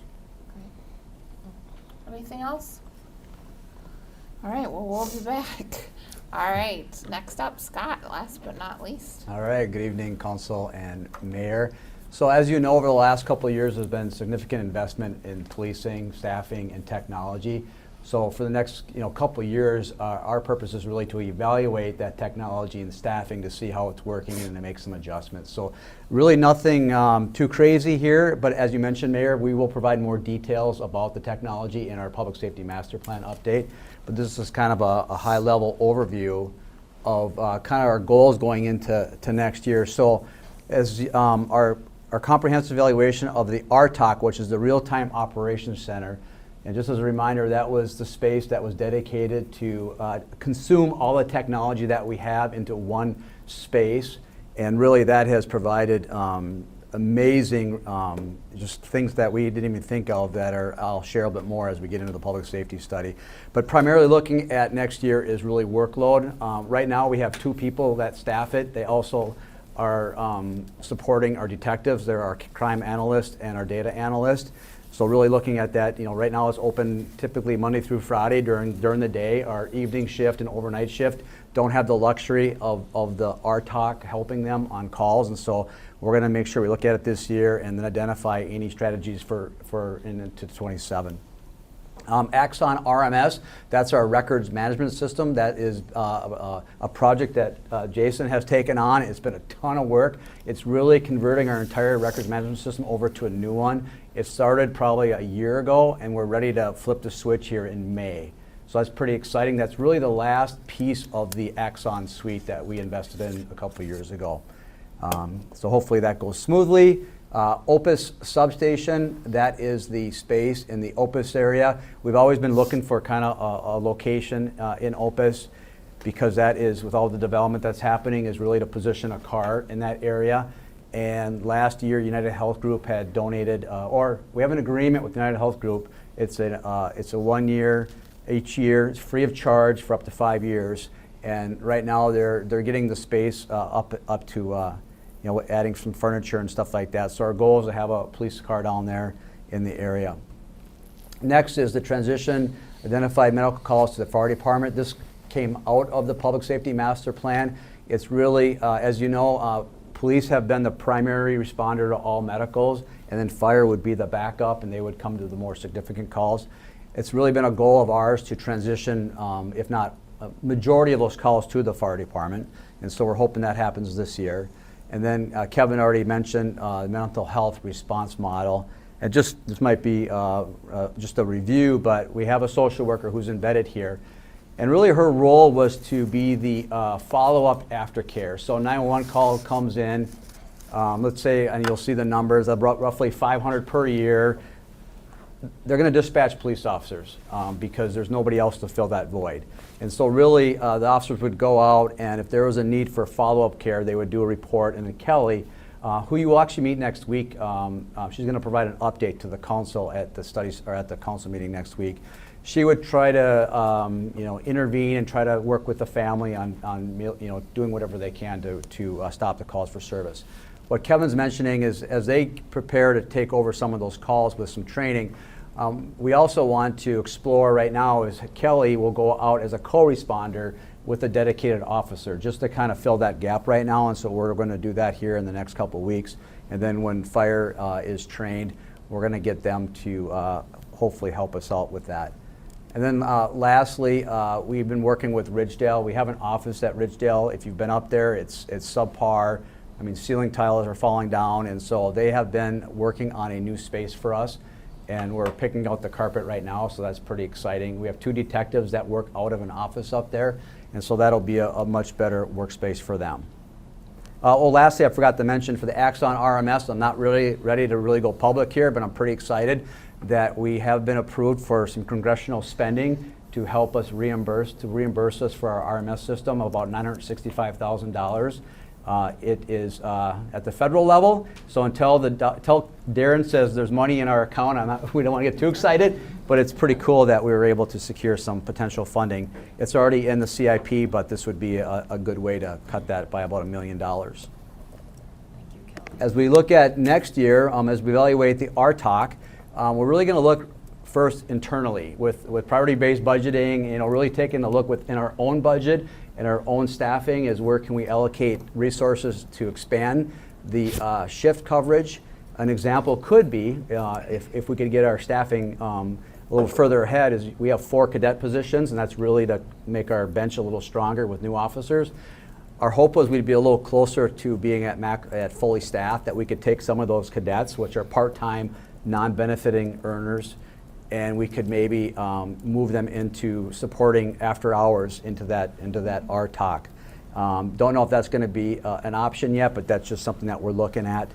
And then evaluating our technology. I think that's important because we have deployed a lot of technology, and it comes with a tremendous amount of responsibility. There's a lot of questions about the technology being used by police departments, and I will assure you that when we look at technology, we utilize best practices. In fact, we have a lot of agencies coming here to look at the way we're doing it because they're hearing we're doing it the right way. It's a buzzword, but being transparent with how we collect data, how we consume it, how we delete it, and just everything around the use of technology is so important because we do not want to be the agency that messes it up for every other agency in the state here. And then lastly, just alignment. That kind of goes, it's part of the RTOC just with OPUS, all the time off. We have a lot of young officers that are having families, and so we really got to make sure that we have adequate staffing on each shift. And with light rail, and just maybe we have to look at our shifts a little differently, or our districts. We're divided into 4 districts, and just taking a look at call loads. So we're constantly evaluating our calls for service and making some adjustments utilizing the staff that we have. Some challenges, I thought I would be seeing things change a little bit more aggressively, but it's not the case. Numbers are still relatively low, and it's not that we still have a low applicant pool, but what we're finding is when we give a conditional offer and we send folks in for a psychological, oftentimes there's one area where it's kind of a deal breaker. It's the ability to quickly identify and resolve problems. And it could be generational, but it's really important that officers can evaluate a rapidly evolving situation, may not make the best decision, but can make a pretty good decision because obviously there's consequences if we don't. And so that is one where I will get a call, and we've unfortunately had to withdraw some conditional offers just because that's a really touchy area if folks can't quickly just problem solve. I mean, it can be difficult, or it's very complex when you're dealing with situations that are happening very quickly, but it's an area where we're seeing it's more challenging with some of our newer candidates that are coming out of school. In fact, I look at my 3 boys, none of them could be a cop. Part of that, I think I have solved every one of their problems, and I think that's part of the problem. Could they help Kelly with his phone? They can deal with the phone, but that's why I'm actually, they don't want to do that. Another challenge is pace of technology. We are inundated with new technology. It's sometimes really cool to be the first ones out of the gate, like with our drones as first responders, but sometimes you got to sit back and evaluate others. And so we're constantly doing that, but it's just rapidly evolving with AI. And so really our purpose as we look at this challenge is really making sure that we have guardrails, we have strict policies, because again, it's so important that we utilize this technology in an appropriate way. Public perception and wellness. Public perception, our philosophy is all of our outreach efforts are really like we're paying it forward. We want to make sure we establish a bank of trust. And the only way we can do that is through our outreach efforts or positive interactions with our police officers. Because at some point in time, there's going to be a withdrawal there's going to be a question, and we have to take a withdrawal of trust. And most recently, unfortunately, it was with Metro Surge, as we, even though it was the federal government, we still felt the effects, our police officers did, of, there was a lack of trust, even though we're not the federal authorities. And so that really, we took a step back in time again, unfortunately. And so we're really trying to, pay attention to that, and kind of what coincides with that is wellness. We have a really good wellness program where we work with our staff. Where we lack a little bit is the extended family. We're seeing that there's an effect on, family members, and we're really trying to look at how can we take it to the next level with wellness and working. And I'm sure fire's the same way with first responders.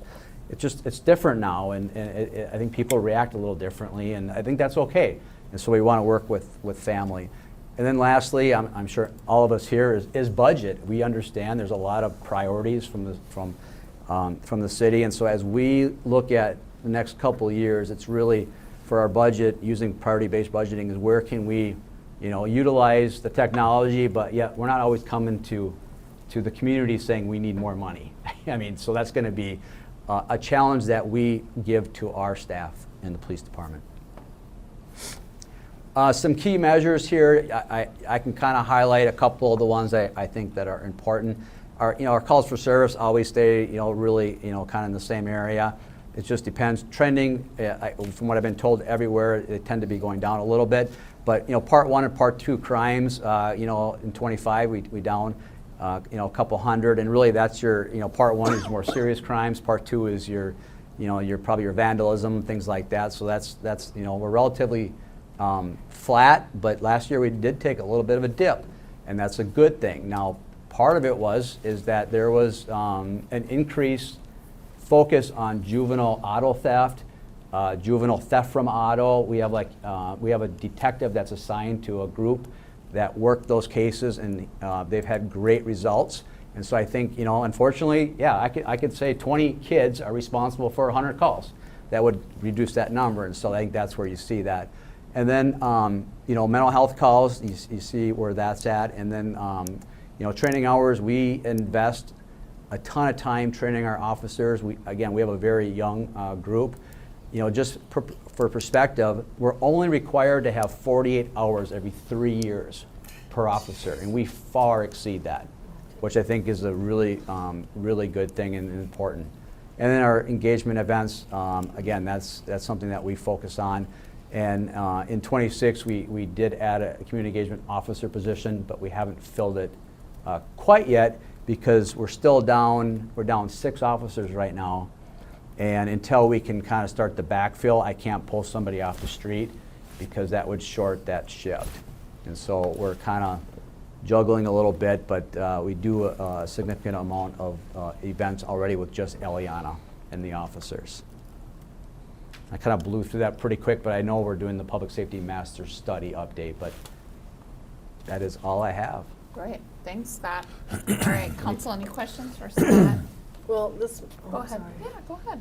This might be something to talk about later, but when we talk about mental health calls, and it doesn't, and we talk about 1,498 a year, and there's one social worker, that seems so little.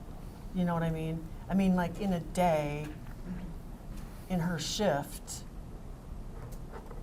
you could get 2 calls at the same time or around the same time. I mean, how do you work that? So I will cover that a little bit more in depth, but just Okay. to kind of give you a little bit of an answer here is one thing to remember is that let's say there's 500 from other agencies all over the country that have deployed co-responder or aftercare. Unfortunately, when there is a threat of like violence or a weapon, which is going to be probably 60% of the calls, we are always going to have to go first. Okay. So how it happens in other jurisdictions, like for instance, I don't expect our social worker to go to all 500. The officers are still going to have to, on some calls, if there's a threat of a weapon, they're going to have to go there and quickly make sure it's safe, which is difficult in and of itself. And then the professionals will step in and help resolve that matter. Because right now we're on a scene for a pretty long period of time with our officers. And so it's kind of, I think what we have to really focus on that it's not every single mental health call, because oftentimes when they call 911, it's somebody threatening themselves with a knife or a gun or others. And that, I don't know, I think fire staff is going to say, until you make sure it's safe, we're not going in. But we don't know what that number looks like, but to your point, but it's still, for Kelly to deal with all of that, it's a lot. But I'll kind of cover a little bit about what our plan is. Deb. And I really apologize. I'm a little bit fried because of events and timing of my day today. So you just talked about being 6 officers down, and you may have covered it, and I may have just, spaced out. Can you talk about that a little bit? Being 6 officers Yeah. down. Yep, and- so some have been through the additional staff that we've asked for, that we just haven't been able to backfill. We have 2 retirements coming up that we knew they were going to happen. And then we had an unfortunate officer with probably 4 or 5 years that came to me about a month and a half ago and just says, I can't do it anymore. And he went to the private sector. His family just said, I don't want you to do this work anymore. And that was a surprise. That doesn't happen too often, but sometimes that's when we have to take a look at and put it in perspective, what's going on. And that's when I talk about just the expectations are very different. Cops try to do the right thing, but sometimes things don't go right. There's just a lot of pressure. Yeah. And I try to look and see, what would I have done back in the day? They have a very tough job to do. And I think for some, it's hard. And so I when they say I can't do it, I say I appreciate that. I get that. It's not for everybody. And so I think that's a little bit of both.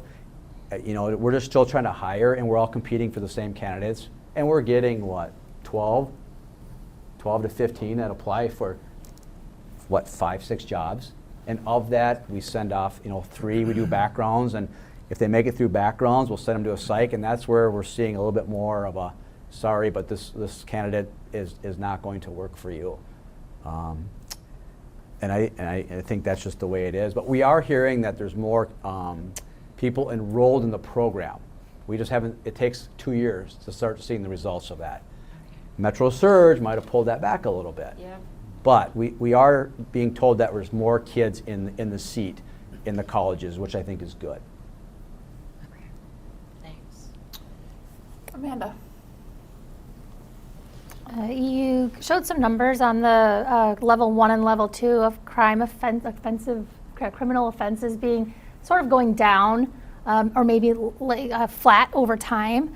But we also heard that the caseload of prosecutions has been increasing. So I'm wondering, does that mean either are the types of crimes being committed more severe so that they require persecution, or are we starting to prosecute things that are maybe a lower level offense? So those 2 numbers to me just don't seem to, I would think they would trend in the same direction. Yeah, that's a great question, and maybe Eric can help weigh in. It also could be that there's more of more challenges to the actual incident versus just pleading it out, and that could be part of it. Part of it also is that our traffic stops are going up a little bit, and so there's more citations. But I don't know, that wouldn't really affect part 1 and part 2. I think most of the cases that our city attorney works on, quite a few of them are related to traffic citations. Yep, that is true. What the chief said, and remember that the division of prosecutorial responsibility within the county is divided. Where the cities handle gross misdemeanor, and petties, and the county handles juvenile and felony. But I would agree with Scott. We could try to do a deeper dive into the types of cases. In some of our numbers, we divided it out between DWI and domestic assault, and you can see how those are trending. I believe I mentioned last year the domestic numbers, unfortunately, as sort of maybe a commentary on society, tend to be fairly stable. The DWI numbers can fluctuate quite a bit. We are seeing those go up though, so I think traffic and DWI is contributing to a lot of that. And I think part 1 crimes are mostly going to end up at the county attorney's office because they're primarily felony level cases, and then thefts that are felony level would end up there as well.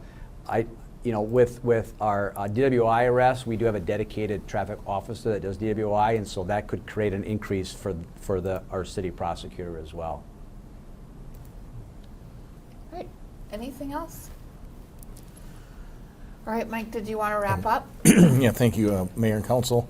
Hopefully, as you heard tonight, I have a talented group of directors, and certainly sitting behind them was the deputies and assistants. They play a major hand in this, and you'll hear more from them in the next agenda item. But really, I want to thank our directors for the work they put into preparing for this evening. Again, you get a sense of their commitment to excellence, and really that's in the form of enhancing service delivery. You heard that as a theme throughout tonight, being creative and thoughtful in our approaches that is grounded in best practices and innovation. And I say all that because it's yet an eye to efficiency, because as stewards of taxpayer money and as we again kind of prepare for the budget kickoff, all this great work also comes at a cost. And so part of how we manage those costs is through efficiencies. And these planning efforts, whether it's through the strategic plan or with our directors and the work that we do in terms of looking at 2026 goals and looking ahead at 2027, that's a planning exercise. All these are planning exercises, and it's really the few levers that we have that really turns effort into efficiency is through these conversations. So I appreciate your attentiveness this evening as you hear from our directors. And finally, just kind of say that it's really through these planning efforts, it's connecting planning really directly to these day-to-day activities. And as a precursor to next month in May, as we do the budget kickoff, tonight's slides and presentation, it really hones in on aligning people and priorities. It maximizes our resource allocation. That's vital to efficiencies so that we can demonstrate how we're using taxpayer money and how we're moving ahead with innovation. It identifies our challenges and risks, so we've touched on those this evening, so we're being mindful and planning for that. It enables our performance measurement, so those metrics and those measures that you see up here, those are separate than our strategic plan. Those are in our budget document, so we do want to touch on that because we measure a lot of different data. We have data, we're data rich, and so we have to make sure that we're measuring and monitoring the right data. And then at the end of the day, this really signals us as an organization and us as a city of being proactive and not reactive. And that's the culture that we bring here, is making sure we identify what's on the horizon and making sure we have the plans in place so we can best plan for those, again, as we then propel ourselves into the budget conversation. So with that, thank you, Mayor and Council. I don't know if you want to take a quick, just a couple second break. Yep, it's 7:46, let's come back at 7:50 because we still have a lot to get through. So let's get back to it. We're ready, chiefs? Ready? All right. Mike, do you have anything? No, we're just going to hand it off. Let's hand it off. Okay. Ready to You go? guys All have right, the I'll just floor. keep plugging away. And not only their photos, look at the color of that. Dynamic. Very nice. It's the simple things. All right, so tonight that Kevin and I are going to provide an update on the Public Safety Master Plan. I will start. And I know we have at least one new council member, but even for those that have been here for at least a couple of years, some of this might be new to you, so there might be some review, and I apologize for those that have seen it every year. But it is a pretty significant investment in public safety, and going back to 2022, it was a consultant that came in and really evaluated, I'll speak on behalf of the police department, pretty much everything that we do, looked at all of our different divisions, our staffing, and then made recommendations to us. And then we brought it forward to the council, and at that time had decided that this would be about a 5 to 7 year plan. And then each year we would take chunks of it and try to meet the different action items that were identified. Not every single action item meant staffing. I mean, there were some things in there that was had no money attached, that things that we have implemented over the years. But obviously, most of the things that you saw had to do with FTE count, which is a significant part of the budget. And so, just as a reminder, back then there was 59 key findings and 47 action items, and you can see what the study did. And if you read, there's an attachment that is very long, but it goes into a lot more detail about what I'm talking about today. Most of my focus is going to be on more high level, the funding request. In that document, at the end for police, there was a recommendation to add 14.5 FTEs. That included police officers, detectives, mental health officers, property room clerk. I think I pretty much covered most of them.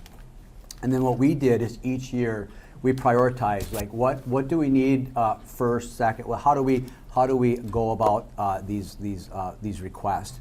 And as a review in 2024, we did add additional officers for a power shift. What we did quickly is we looked at the call volume at the peak and determined that we didn't have enough resources that were working, and so there was a power shift that was identified to fill that role. We did add a traffic officer. That was called out in the report, but we applied for a grant, and we are continuing to receive funding for that position. I believe that's 100%, correct? Near 100% of the funding for that officer comes from the state. One thing to keep in mind, if the state ever pulled back on that funding, I would probably have to figure out what we're going to do, because in the report it actually calls out for 4 officers to do traffic. Right now we have 2 that are city funded, and then we have a 3rd one. And we feel that's appropriate. I think we have a good balance because officers that are working also are responsible for traffic enforcement. It doesn't just fall on the officers who do it. But when complaints come in, they're the ones that will address the complaint and be a little bit more proactive in handling those complaints. And then we added a sergeant as we really beefed up our professional standards with all the changes that happened in 2001, 2002. That position is responsible for all of our training. Like I said, we do roughly 5,000 hours. They have to figure out what training we go to. They have to assign officers and make sure we're doing the most relevant training. And then back in 2024, we did fund enough to every officer went through the kind of what they call the gold standard in CIT training, crisis intervention training. It's a week-long school, and that's what fire is currently working on for their staff too, because there's no training that says, hey, if you're going to be a co-responder, here's the training you go to. It's really looking at things like CIT training, and so that's what we're going to be working on here this year. 2025 highlights, we added 1 case detective. That is actually partially funded by the state also for our auto theft. I mentioned that we have a person dedicated to auto theft. They worked with Hennepin County, and there's a team of officers that work and really track down stolen vehicles and really try to recover those vehicles. And that's been a very effective position, because we just got extended that again because of the results of our detective as well as the ones that are partnered with that group. Axon Public Safety Applications, that was that huge suite of different things, body cameras, squad car cameras, AI. It was all those things that we adopted about a year ago over that 10-year plan. RMS was a part of that, Records Management System. And then drones as first responders was a significant investment late last year, and I actually will cover that in a little bit more detail here in a minute. 2026 highlights, we added a community engagement officer, and then our Axon Records Management System is going to go live next year. This is what the staffing study called out. It wanted to maintain a social worker, but in addition, add 2 mental health officers. And if you recall at some of our prior study sessions, we held off on that request because we knew as fire started to transition full time, how can we transfer some of those responsibilities? We could have easily said, hey, we need 2 cops that all they're going to do is mental health. Okay, I think this will work. We don't know. We hope it works, but that's why we held off. And so as we look going forward, we're not adding 2 more additional officers for that role. We're going to hopefully transition that response the best we can. We know we have a role to play because unfortunately when there's, like I said, there's weapons involved, we have to go make sure it's safe, but there's got to be a sweet spot. What does that look like? We'll find out and report that. But so we are not asking for 2 additional staff for that. We do want to keep and maintain a social worker. She does have an intern that works for her, but one thing we're going to evaluate moving forward is that workload. And what kind of oversight does fire need and police need? What kind of coordination? Because she also has a desire to work with congregate care, go out on more death scenes, things that aren't even related to folks in crisis, but there's a need for somebody with a skill set of a social worker. She can't do it alone. She doesn't work 24/7. And so that's something that we'll have to explore moving forward, what that looks like.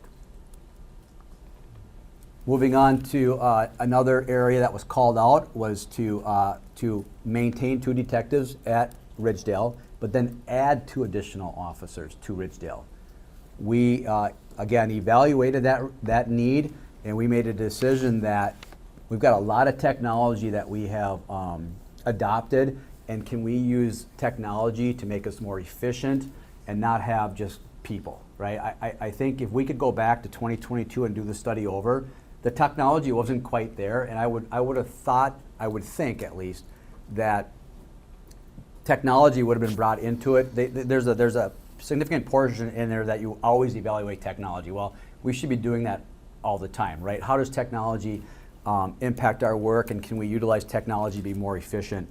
But we, as a department, each year looked at technology, and then how can we, again, not adding resources, because it's always nice to add cops, but my experience, there's more opportunity for headaches on my behalf, because in training, and there's a lot that goes on with people, right? And so we have really leveraged technology to our benefit, that we have talked about it, and even though there was 14.5 called out, I think we're at about 8, and I think we feel very confident that we're in a really good position, not only to handle future call load with Opus, with some minor tweaking with some non-sworn, but really where I think there's the largest expenses with sworn staff. There's so much that comes into play with a sworn police officer, and so as we move forward, is how can we continue to leverage this technology, and if there's a need to support our operations center, with part-time, there's other opportunities for us, but we feel pretty confident that we're not going to need additional sworn staff in the foreseeable future. I think we're in a really good place because of this technology, and I'll just kind of cover a couple of these areas here. Is again that focused patrol team. We have an analyst who evaluates all the activity in the city and in fact in the entire metro, and we'll really focus on who's doing what, and then we will focus our resources on that specific activity instead of just driving around aimlessly. Patrolling is a big part of it, but I think we're very good, and if you and this isn't new, we're just very focused on where are the trends, whether it's traffic problems or criminal activity, is how do we focus our activity on that. And so having that center has really allowed us to consume all that technology in one place and make really good informed decisions. We have meetings twice a week to talk about what's going on, where it's going on. Every patrol officer hears it, and then they focus their energy around that. Without that, literally you'd come in and just go drive around and wait for the call. And so I think that's been very intentional and has been very beneficial. And so as we continue to evaluate these different initiatives that we've taken on, we'll continue to report back the results. But the last thing I want to mention, and I'm going to show a slide, is our DFR program. Again, we were the first in the state. In fact, Jason and Gareth presented at the State Chiefs Conference last week, and the State Chiefs gave us the Innovation Award in 2026 for our DFR program. Remarkable. In fact, Eagan PD was here today doing a tour. We have cities coming through. I don't know, how many tours have we done? Too many to count. And they all come here because they want to know how to deploy it, because you have to do it in the right way. It's not just throwing a drone up in the air. There's a lot of responsibility with that. And so we have a lot of interaction here. Blaine came through about a week ago. State Patrol, St. Paul PD, Minneapolis PD, they all come here to kind of learn, like, how do you do it? And more importantly, what don't you do? It's pretty easy to know what they're used for, but oftentimes it's what you don't do. And I think that's what we try to really focus on, is what they don't do. And Scott, yeah, and I would just add, we are, Jason and I are presenting at the annual League of Minnesota Cities Conference on Friday morning. So we've been asked to present at the League Conference, and we are submitting for a League award. So hopefully we'll get an award there as well. And then just some results. This is relatively new. We deployed this in August, and one of the things that we're really paying attention to is the numbers. And so what has been a concern in the past is law enforcement will tentatively just throw up a drone and not document the reason for it and really have no reporting procedures. Well, we know every single flight that leaves our area. We know why it was deployed. We attach case numbers to it. And so if someone comes and wants to ask questions about it, we know where to go. In fact, you can go right to our dashboard and you can see the flight pattern. And I think that's really, really important. But these results are just amazing. And when we shared them last week, last week at the state meeting, this was important for any agency that wants to deploy it, because you can see it right there. You got 504 flights. Again, reminding you that we're only staffing it Monday through Friday, like 8 to 4, 8 to 5. This is not being utilized after hours or weekends. And I think that's something to highlight. And so, I mean, it's just amazing. In fact, they get there, they're first on scene. You can see it, 66% of the time. And it's not just for police, it's for fire as well. So when a fire call comes out, and if we have a drone, they can send that video feed to the chiefs. As they're driving to the scene, they know exactly what they have in front of them. Do they have a real fire, or is there nothing showing? And they can, elevate their response, or maybe sometimes decrease their response. And so, being first on scene is the amount of information that you can get is incredible, and I've seen it work firsthand. We have it now going out where a call will come in, and if it's appropriate, the drone will go there. And if they don't see something, or the car's gone, or if there's really nothing there, they can tell the car you can clear. So 18%. I mean, those are numbers that are important, because as you look at staffing needs, the more that now we gotta be careful, right? We can't just be doing it all the time. But there are times when that drone can clear the call without an officer going to it. And lastly, helpful intel. That's letting officers know that, hey, you better pick it up because this doesn't look good. I think just this morning we had an accident at 7 and I don't know where it was, where a car went off in the ditch. They weren't sure of injuries. The drone got overhead and knew exactly where the car was. And I believe that the gentleman had a heart attack, and they ended up pulling him out doing CPR. And so just giving that information, like, here's the car. You'll find it right here. And because when calls come in, oftentimes the information is either lacking or it's missing a ton of information, and the drone can say, hey, you can slow it down or and speed it up. And this is just an example of a gentleman who was in crisis, who actually cut off had a monitoring bracelet on, and it happened in Hopkins. There was a domestic, and we were getting calls. Weren't sure where he was, but the drone found him walking down the train tracks. And without the drone, the officers were to continue to drive through neighborhoods, but they actually said, hey, if you go park your car here and walk to that backyard, you'll go right onto the train tracks and find them. And so it's amazing technology that has been, it's exceeded our expectations, quite honestly. And so we're pretty excited about it. And we'll continue to track success stories and in data, because I think that is one area where, it's not like we have to expand the technology. It's more like, how do we maximize the staffing benefit here? And so that's pretty much it. Again, we don't have a lot. I think we're in a position to really evaluate the technology that we have, the staffing we have, and make some slight adjustments internally. But we are in a really good place and feel like we have accomplished pretty much everything that was laid out in the Public Safety Master Plan. So we're feeling pretty good. We'll monitor our mental health response. We'll see how that does. Again, we don't think police officers should respond. If we can find other ways to make that happen, whether it's other social workers or what have you, that's something that we'll continue to have discussions about. But that's pretty much it. I don't know if you want to do it at the end and then do questions, Mike or Mayor, or you have a preference? Yeah, go ahead. Yeah, Kevin, you go ahead, and then we'll write your questions down so you don't forget them. Deb, you write your questions I got it. They're written. I got them. It's been a long day for you.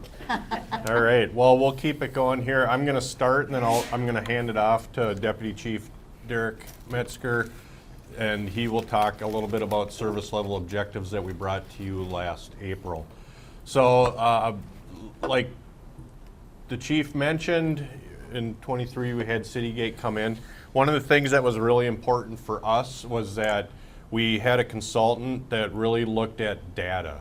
We've done studies over the years in the fire department here where a lot of them came in and they kind of ask you up front, how do you want this to look when it's done. And we didn't want that this time. It was really important that we had somebody that put together a study that really looked at our data, at national best practices, and built a study off of that. So with us, they came up with 21 key findings and 5 action items. And while they found that our department was well organized and supported with managerial infrastructure, they highlighted that the significant issues we faced were really with our response performance, our staffing capacity, and our fire station physical limitations.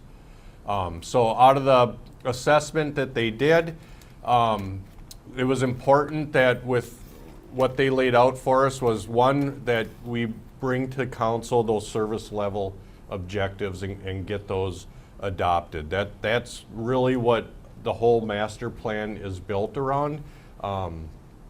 Councilmember Maxwell asked me a good question the other day when we met. She asked and said, so we give you people, we give you stations.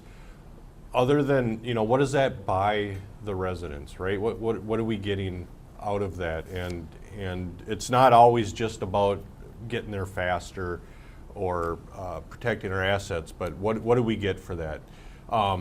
And they also suggested, along with that we do staff all 5 fire stations. We've even adjusted our service level objective response times a little bit because the consultants made that mention, right, where they said, our stations are located in really good spots, but we're limited by our road system. And they compared it to somebody who dumped a bowl of spaghetti on a table and said, that looks good, now let's build all the houses and buildings around that. So we can only be so good by placing personnel out in the city. We're limited by our road system is really that last hurdle that we can not really overcome. They suggest we rebuild and remodel our satellite fire stations. Most of our stations were built in the 70s and 80s. They were built around a volunteer or paid-on-call fire department that had a staffing of about 50 people, and they were designed to not be occupied 24 hours a day. They were just built for people to show up from home, go to a call, come back, and park the trucks and go back home. They suggested we hire career firefighters to give us that consistent baseline 24-hour staffing, but also to utilize the paid-on-call to maximize our capacity. They still view our paid-on-call as a pretty critical component to our overall staffing. Paid-on-call firefighters are a good value for the city, especially for the amount of work that they put in, and would continue to help keep those gaps filled so we have the staffing that's required for our increased call response. And then the last was to address the issues with EMS that we have been doing over the last several years and continue to do as we move forward.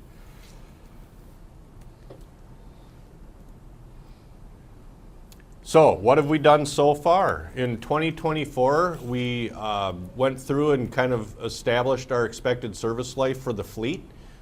We have a pretty large fleet of trucks with over 8 pumper trucks, 3 ladder trucks, and a whole fleet of various support and specialty vehicles. And as those continue to increase in not only cost, but the amount of wear and tear that we put on those on a daily basis, it was really important to look at the overall service life of our fleet and adjust that accordingly.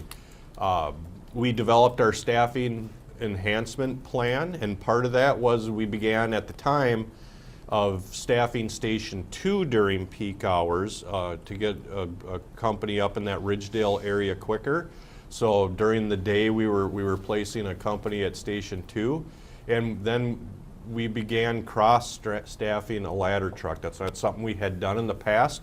Ladder trucks are kind of that specialty piece of equipment that you don't use as often, but when you need it, and it's critical that it gets there early. Like when we have a structure fire, we have a lot of apparatus coming into the scene, and if a ladder truck, which is a key component to fighting structure fires, if it's not one of the first couple of trucks there, we can't get it in front of the building because it clogs up with a lot of the apparatus that are coming. So it was important that we have ladder truck staff. And then improving our duty crew response times, and that was again through placing a crew up at Station 2 in the Ridgedale area, which at the time was and continues to be our busiest area in the city, especially during the day. And then in 2025, that was a big year for us where we, that was kind of our first year of the master plan where we had some of those funds available. And we were able to hire and onboard 9 new full-time firefighters, which allowed us to begin staffing Station 5 24 hours a day. So we don't staff Station 2 during the day anymore because we have staffing at Station 5, which is up off of Carlson Parkway and 394, and that station can accommodate 24-hour staffing. So we have that now staffed all the time. And then we have full-time staffing of a ladder truck, and that runs out of Station 1 here. Last April, we presented council with our service level objectives, and we also implemented an updated data analytics software tool that is really customizable to us and allows us to track every aspect of everything we do, particularly related to our service level objectives. And it helps us to almost daily look at the data on our times and our personnel staffing, and we can make adjustments on the fly on a daily basis with that.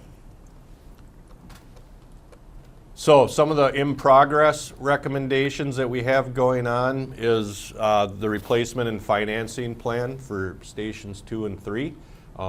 This is fire stations, getting 4 of them addressed is a big undertaking, and we appreciate all the work council has done on this to date. We have a lot of unanswered questions and uncertainties still on how this will play out, but we know that this is a big deal in addressing these fire stations. So hopefully, as we get later into the year, we'll have a clear roadmap on where we're going with the stations. We have started staffing Station 4, which is down by Purgatory Park off of Excelsior Boulevard.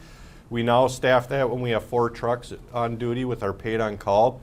We're able to staff that during peak hours. We identified through our data that that's still a gap we have in the city. It remains another area of the city that can be busy, especially during the day. We have the high school, Minnetonka High School is in that area. We have the Highway 7 and 101 corridor there that generates a large number of calls for us. So we've begun staffing that. And then we updated our rescue plan and purchased equipment, and we're in the process of implementing that. A lot of that equipment has to do with specialized rescue, in particular light rail rescue. We have special airbags now and strut systems that we can lift and stabilize train cars if they were to have an accident with a pedestrian or an automobile or even a derailment. We're able to mitigate that. So that was a big one for us. What we're looking at for 2027 is the potential hire and onboarding of up to 6 more full-time firefighters. So if you recall, the plan called for 21 full-time firefighters, and we've hired 12 so far. We've hired 9 so far, and would have 12 more to go. We did pause this year to really take a look at how the 9 that we brought on last year have affected our overall response. And we also didn't want to get too far ahead of ourselves with the fire stations, because as nice as it is to hire people, if we don't have a good place to put them and they're not dispersed adequately around the city, it really doesn't add that much value to us. So in 2027, we would be looking to bring on up to 6 more. We do have the capacity for those people right now, and that would not only bolster our staffing at Station 4, but it would give us at least 4 trucks all of the time, with the potential to go up to 5 trucks when we have our paid on call working. And then again, we would hopefully by next year be able to begin a design process for stations 2 and 3. We don't want to wait too long on that.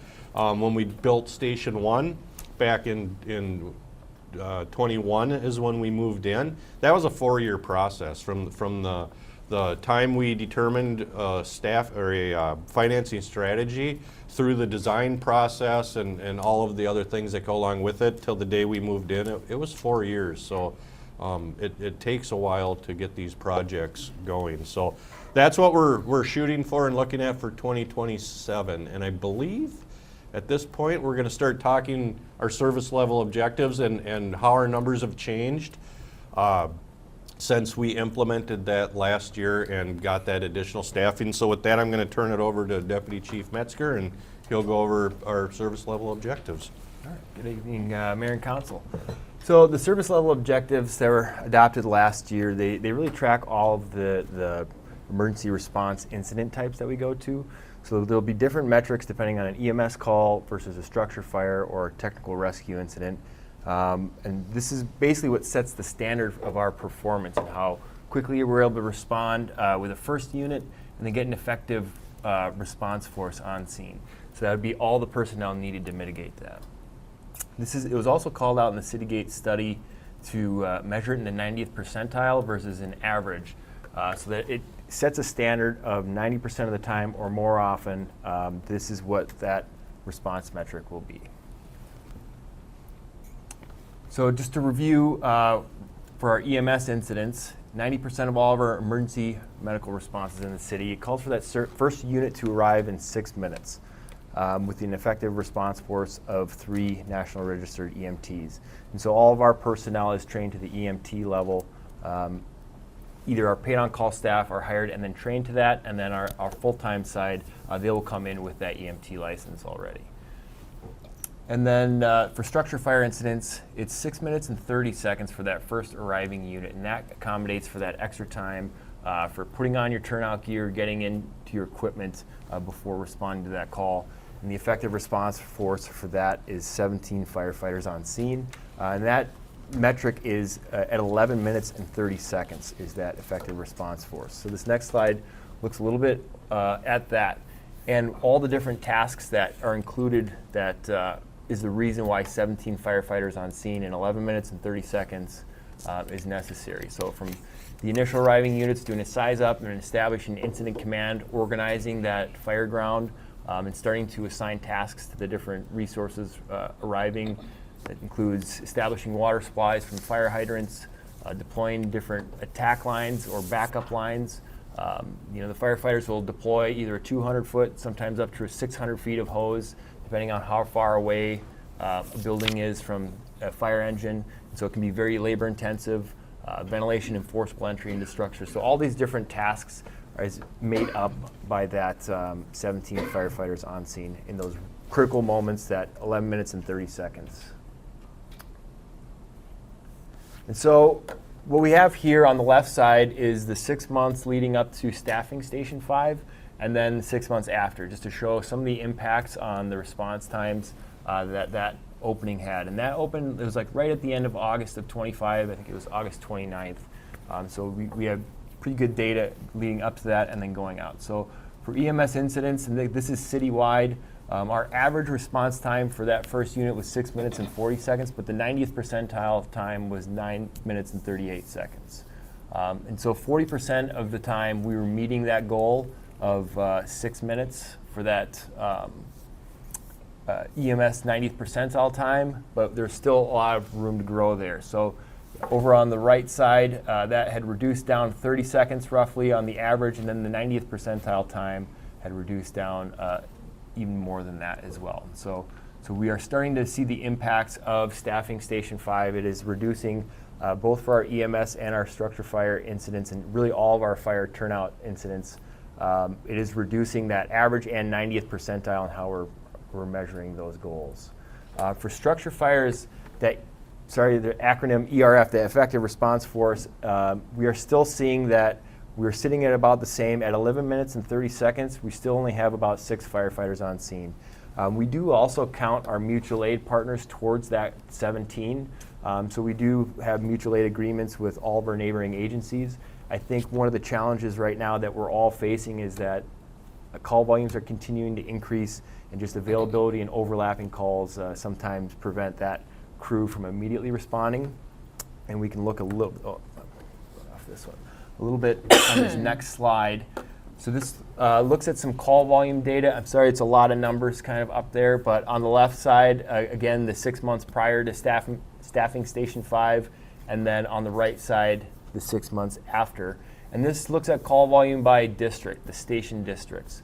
And so you can see anywhere from roughly 60 to almost 175 or 176 calls increased by each station for that 6 month timeline, which also means that overlapping calls, which is either one or more call happening simultaneously, is also continuing to increase.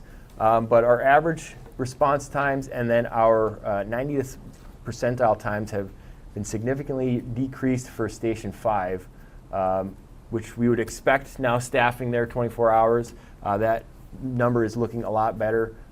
It also helps out Station 2 because it's also on the north side, and Station 5 does cover a lot of those calls as well now that they are much closer.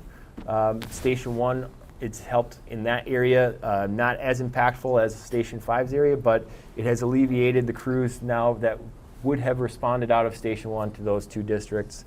And then we can see Station 3 and 4 are relatively unchanged because they're more or less further away from Station 5. And then there's some increase or impact to Station 3, and Station 4 is basically the opposite side of the city. So we haven't really seen much of a difference there. And so we are continuing to identify where we need to staff. And so Station 4, when we do have the paid-on-call staffing available to have that fourth truck, that's when we rotate them down there for the day during the peak hours, which we've seen is our highest call volume time is typically between 8 a.m. and about 7 or 8 p.m. And that is where we are at. There's no end slide. So. Okay. Very impressive improvement in not, a tremendously long period of time. So, all right, Council, questions for the chiefs, kind of going along. Do you want to start, Deb? Sure. Go ahead. So we have people that are likely here tonight that I know have had questions about what we don't do with our cameras, our drones, and so on and so forth.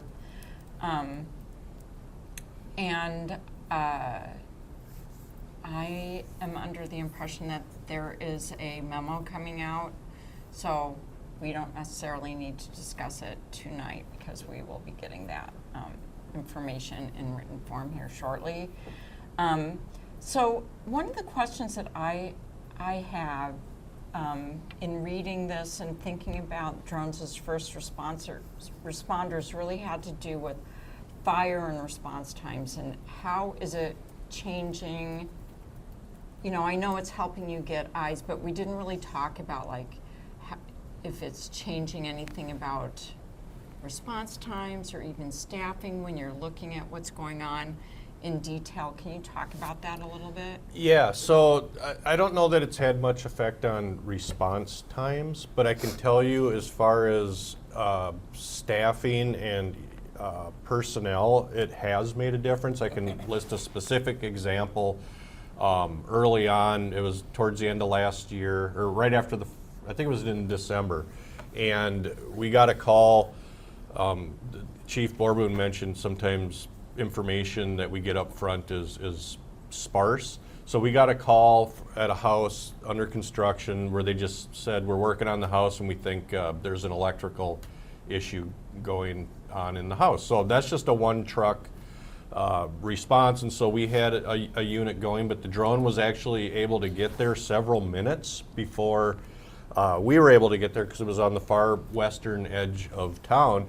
And when the drone got overhead, it was immediately able to see that there was a working fire going on in this structure. And so the operator was able, we're always in direct contact over the radio with the DFR operator, and they were able to relay that information to us, which allowed us to elevate that to a structure fire and get the necessary resources going before we got somebody on scene, which, you know, saves time and saves the helped in saving the structure, because it was a house under construction still.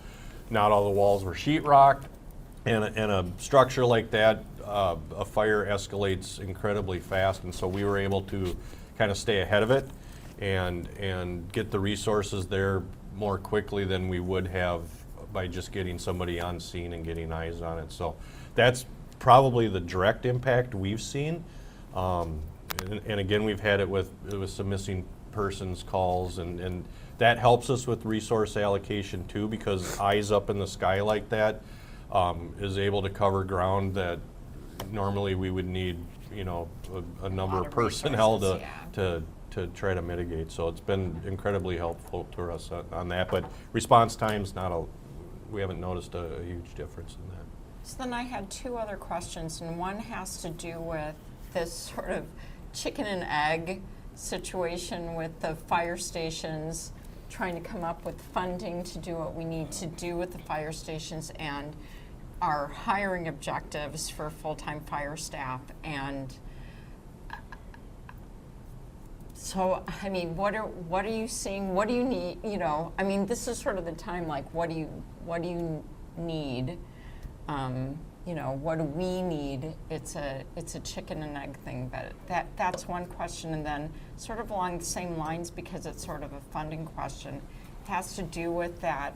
The inflationary pressures and that service life of especially your large equipment, and knowing how long, you know, taking 4 years to build a fire truck. I mean, is this putting undue,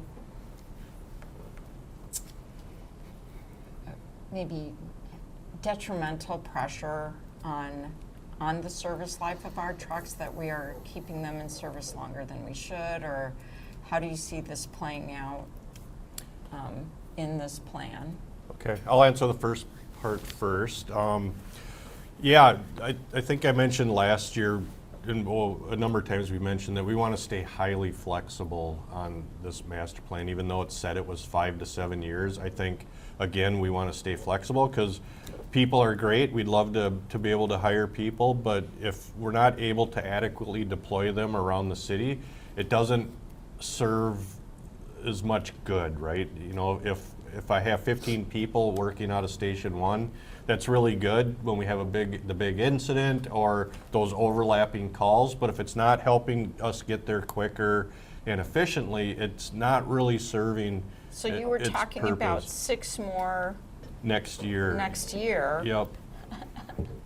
But, you know, I don't know that we're going to be able to pull the trigger on hope so. Yeah. But, yeah.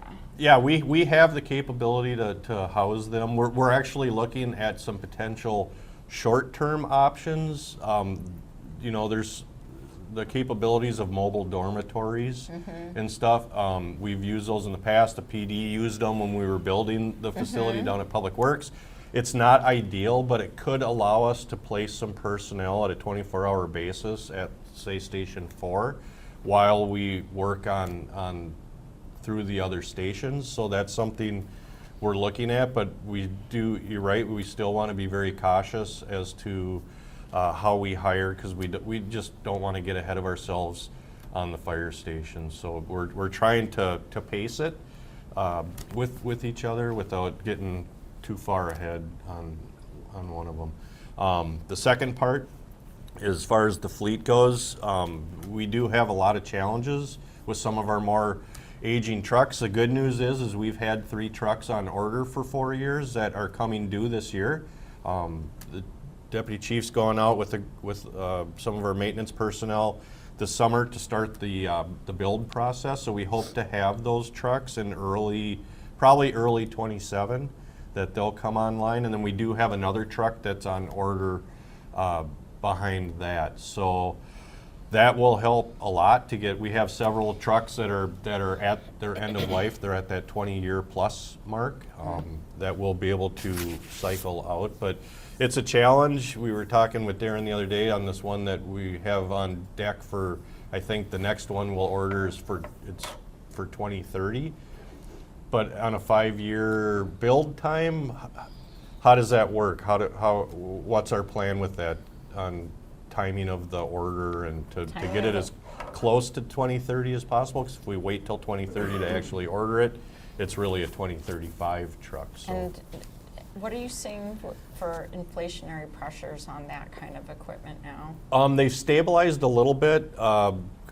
Up to 2 years ago, they were doing 5 price increases a year, which was part of the reason that group got called in front of Congress to answer for that. Last year they had 2 price increases. This year they've promised that there will only be 1.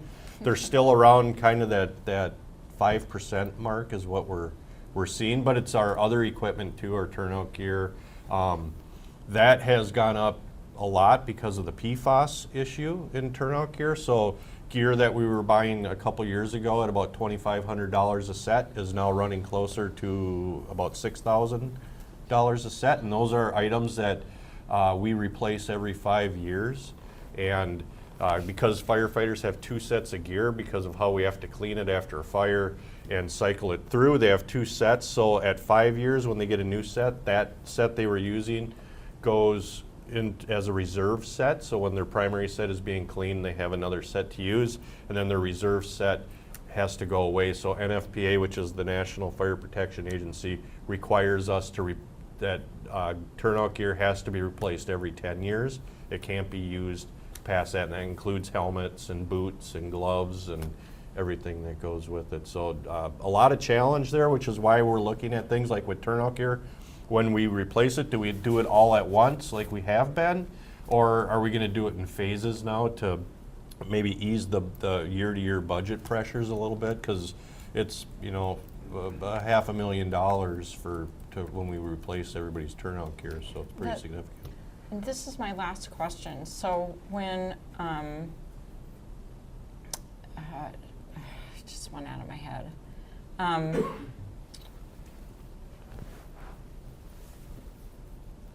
When, I just lost it. Okay, if I'll it come comes back to back. it.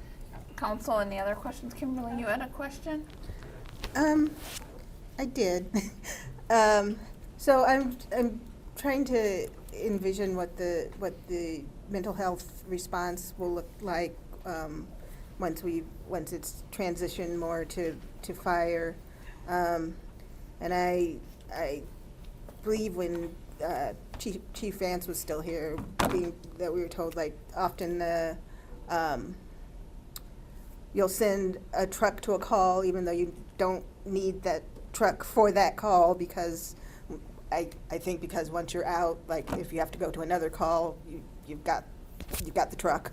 So I'm wondering, like, will there be a mental health response team that wouldn't necessarily need to take a truck, and it's just how that will work? Yeah, so one of the things we're exploring that I touched on with the paramedics is if we were to deploy paramedics on shift, is they would not ride in one of the pumper trucks or the ladder truck. They would be in a separate vehicle because we'd have probably one on every shift.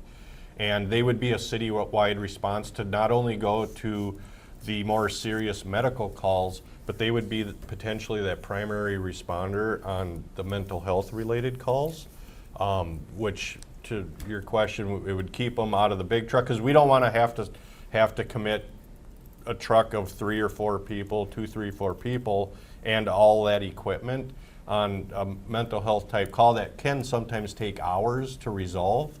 If we can have 1 or 2 people in a pickup truck or a SUV is what we're looking at. Yeah. But how this is ultimately going to look, we're not quite sure yet. That's a great. Okay, Kizzy? I was just wondering, do you think you've been a partner with Hopkins School to hire for Hopkins School students to be part of that, some of the 6 or 12 new firefighters? Probably not the schools, because when we hire on the full-time side, they have to come in with their certifications already. So that's really looking for those people that already have their EMT. If they already had all their certifications, absolutely. But we're kind of looking for the more experienced side, because it saves us time and money to onboard. If we hire somebody that doesn't have their certifications and the experience, that's a 16-month process to get them onboarded. So it's logistically difficult for us. So our pathway for people like that are through our paid on call, because we always look to our paid on call first when we hire full-time, because they've already been a part of the organization and it's a more seamless way to hire full-time. So those pathways from the high schools really are going to be looking to get them into the paid on call first, and then that pathway up. Okay, that makes sense. I didn't even think about it from that perspective, but yeah, that makes sense. I thought of my question. Okay. A quick one.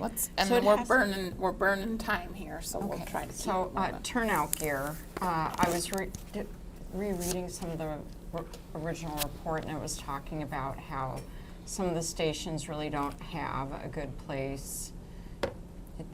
They're improperly placed, and so in the meantime, while we're working on this, what's the plan for that, since it's so important with the carcinogens?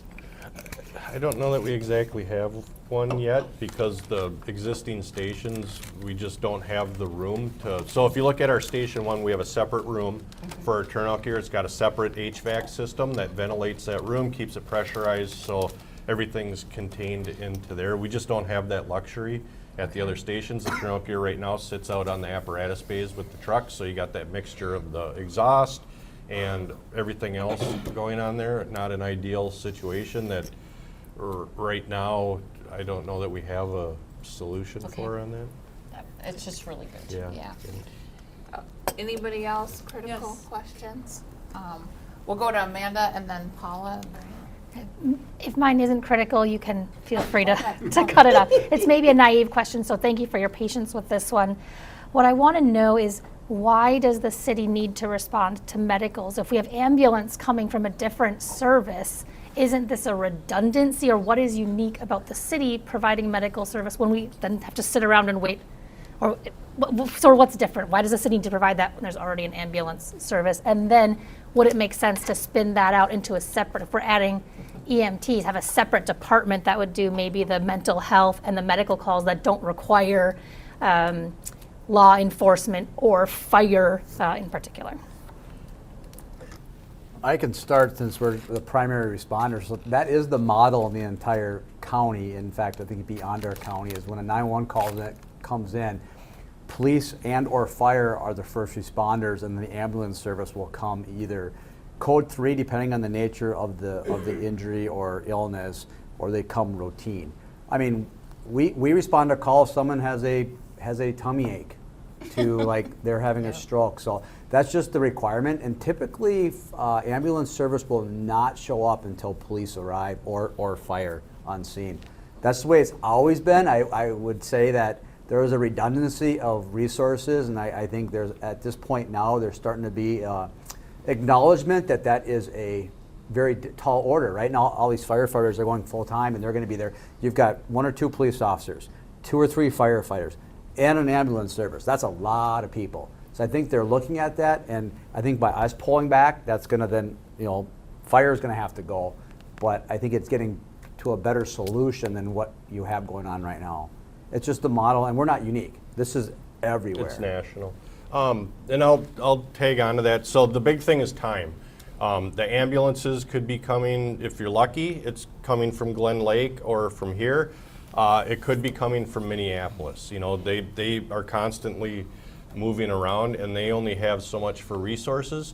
On a serious medical issue, strokes, heart attacks, things like that, time is of the essence to get interventions going, whether that's high performance CPR, delivering cardiac shocks, providing insulin on anaphylactic calls, things like that. The sooner we can get interventions going, the better it is for the patient. And on top of that too is the more serious the medical, the more hands that are required. An average cardiac arrest takes about 8 people to effectively manage it, between doing chest compressions, airway management, medical, narcotic interventions, things like that, starting IVs. It's kind of an all hands type of call, and we have many calls that we go to. Again, information is only as good as it comes in.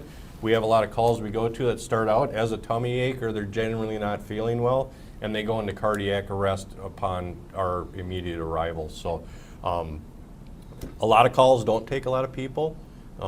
The EMS system is being used in different ways than it has in the past, and a big part of that is a lot of people don't have access to good health care. You know, in the 70s, or when the early days of 911 came about, when somebody called 911, it was because they were really ill. That's not as much the case these days, because a lot of times people don't have a way to get down to the hospital. They don't have a primary care doctor. The ER is their primary care, so we get called for medicals for a lot of different reasons, but it's not up to us to judge who should receive our service or not. So we go to all of them, and the sooner and that's, I talked about those low acuity calls, being able to clear from those sooner is one of our priorities. But you know, we have no control over the ambulance services. We have no control over their response times, anything like that. And our residents pay taxes to have service when they call 911, and so it's up to us to get that system started. And we're doing a better job of triaging it. So if we know a fire's going, our officers will say, you know what, fire has it. That's something that it's just, why are we sending everybody? So we are doing a better job as more fire staff comes on. We're just saying fire has it. That's why we're going to transition pretty much everything over, because it does free up a lot of our resources. So we are working towards that to reduce our role. All right, Paula? Yeah, let's see. So I was wondering, you know, given the spaghetti road system that we were talking about and the difficulties, is that taken into account with the goals that we have right now to reach, oops, I just lost my thing, that, what is it, 5-minute goal that we have to get to? What's our 6-minute goal, correct? For fire, Yeah. for structural fires? And so that's one thing. Does that take into account? Yes, all of our numbers were adjusted from, so those numbers come from the national standards, and we adjusted our numbers up a little bit because the consultant said in the report that we would never be able to meet those standards with with all 5 of our station staff. It's physically impossible for us to meet the national standards. I was hoping yeah, so that there was some adjustment there, because that just seemed like that 5 minutes. And okay, so that makes sense. And I was just wondering, it looks like we're getting close on a lot of those numbers in terms of the average time. It looks like we're off. You know, there's still, like you said, growth opportunities for the, you know, reaching the 90th percentile. But do you ever internally look at, you know, how many, you know, what's your 80% rate? Mm-hmm. You know, Oh, absolutely. Things like that. Yep. Is that, you know, are we ever, you know, do you ever foresee, like, you know, 90th percentile is, do you foresee, like, given the whole public safety master plan, that it would allow getting to your, you know, goals of that 6.5 at the 90th percentile, or maybe it's going to be 80th percentile? Yeah, and that's part of what we're looking at, and kind of what's the trade-off? Their goals, right? And yeah. whether we ever fully meet those, and as council, part of that is your decision on what you're comfortable with. Yeah, I guess that's when we were talking about council members Maxwell's question the other day, what are we buying? Yep. So I guess at what point do we need to maybe, or would it be helpful for discussion at least to think about, okay, if we spend X million and get these fire stations, you know, what is that going to get us? How close is that going to get us to our that goal? And, you know, do we ever have to think about the balance? So that would just be one question or thing to think about looking forward. The other thing is a little more minor thing is, I know you were talking about the engines on order and then one particular one. And I was just gonna throw in a plug for a possible electric engine to see if those have been looked at. St. Paul got an electric pumper in 2024 and Roseville just got one. Mhm. So I'm hoping that those all work out and something we can think about for the future. We have looked at them. One of the things to consider is they're double the price of what we pay now for our pumper, so there's an increased cost. We have seen that the ones that they do have are almost always out of service. So I think the overall technology is there as far as how that relates to fire service use. There's still concerns that maybe they're not quite there yet, but it's something we absolutely have been keeping our eye on. With gas prices Yeah, and everything. yeah. going that way. Yep, we're watching those every day, and I bet. and the technology is constantly evolving. So I think they're going to get there. Okay. It's to matter when or to remain seen. I think so. Okay, Yeah. great, thank you. All right, did we get people's questions covered? All right, excellent. Thank you. Very good information from both of you and Derek as well, and also all the director reports. Really appreciate that. So, everybody who is free to leave, please feel free. We're gonna keep cruising ahead. So here's just a little process check, as Brad would say, but we're gonna spend 10 minutes on this next item, and then I've got in my notes, I'm gonna break the rules a little bit. We're gonna spend 35 minutes for open time. I've got it designated per topic. And so let's cruise through 3C, which is amendment of the council rules and procedures. Mike, are you gonna tee that up? Yeah, thank you, Mayor.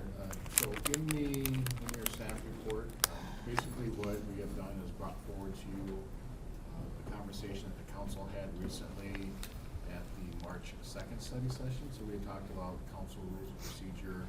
There was a conversation about looking at the voting procedure.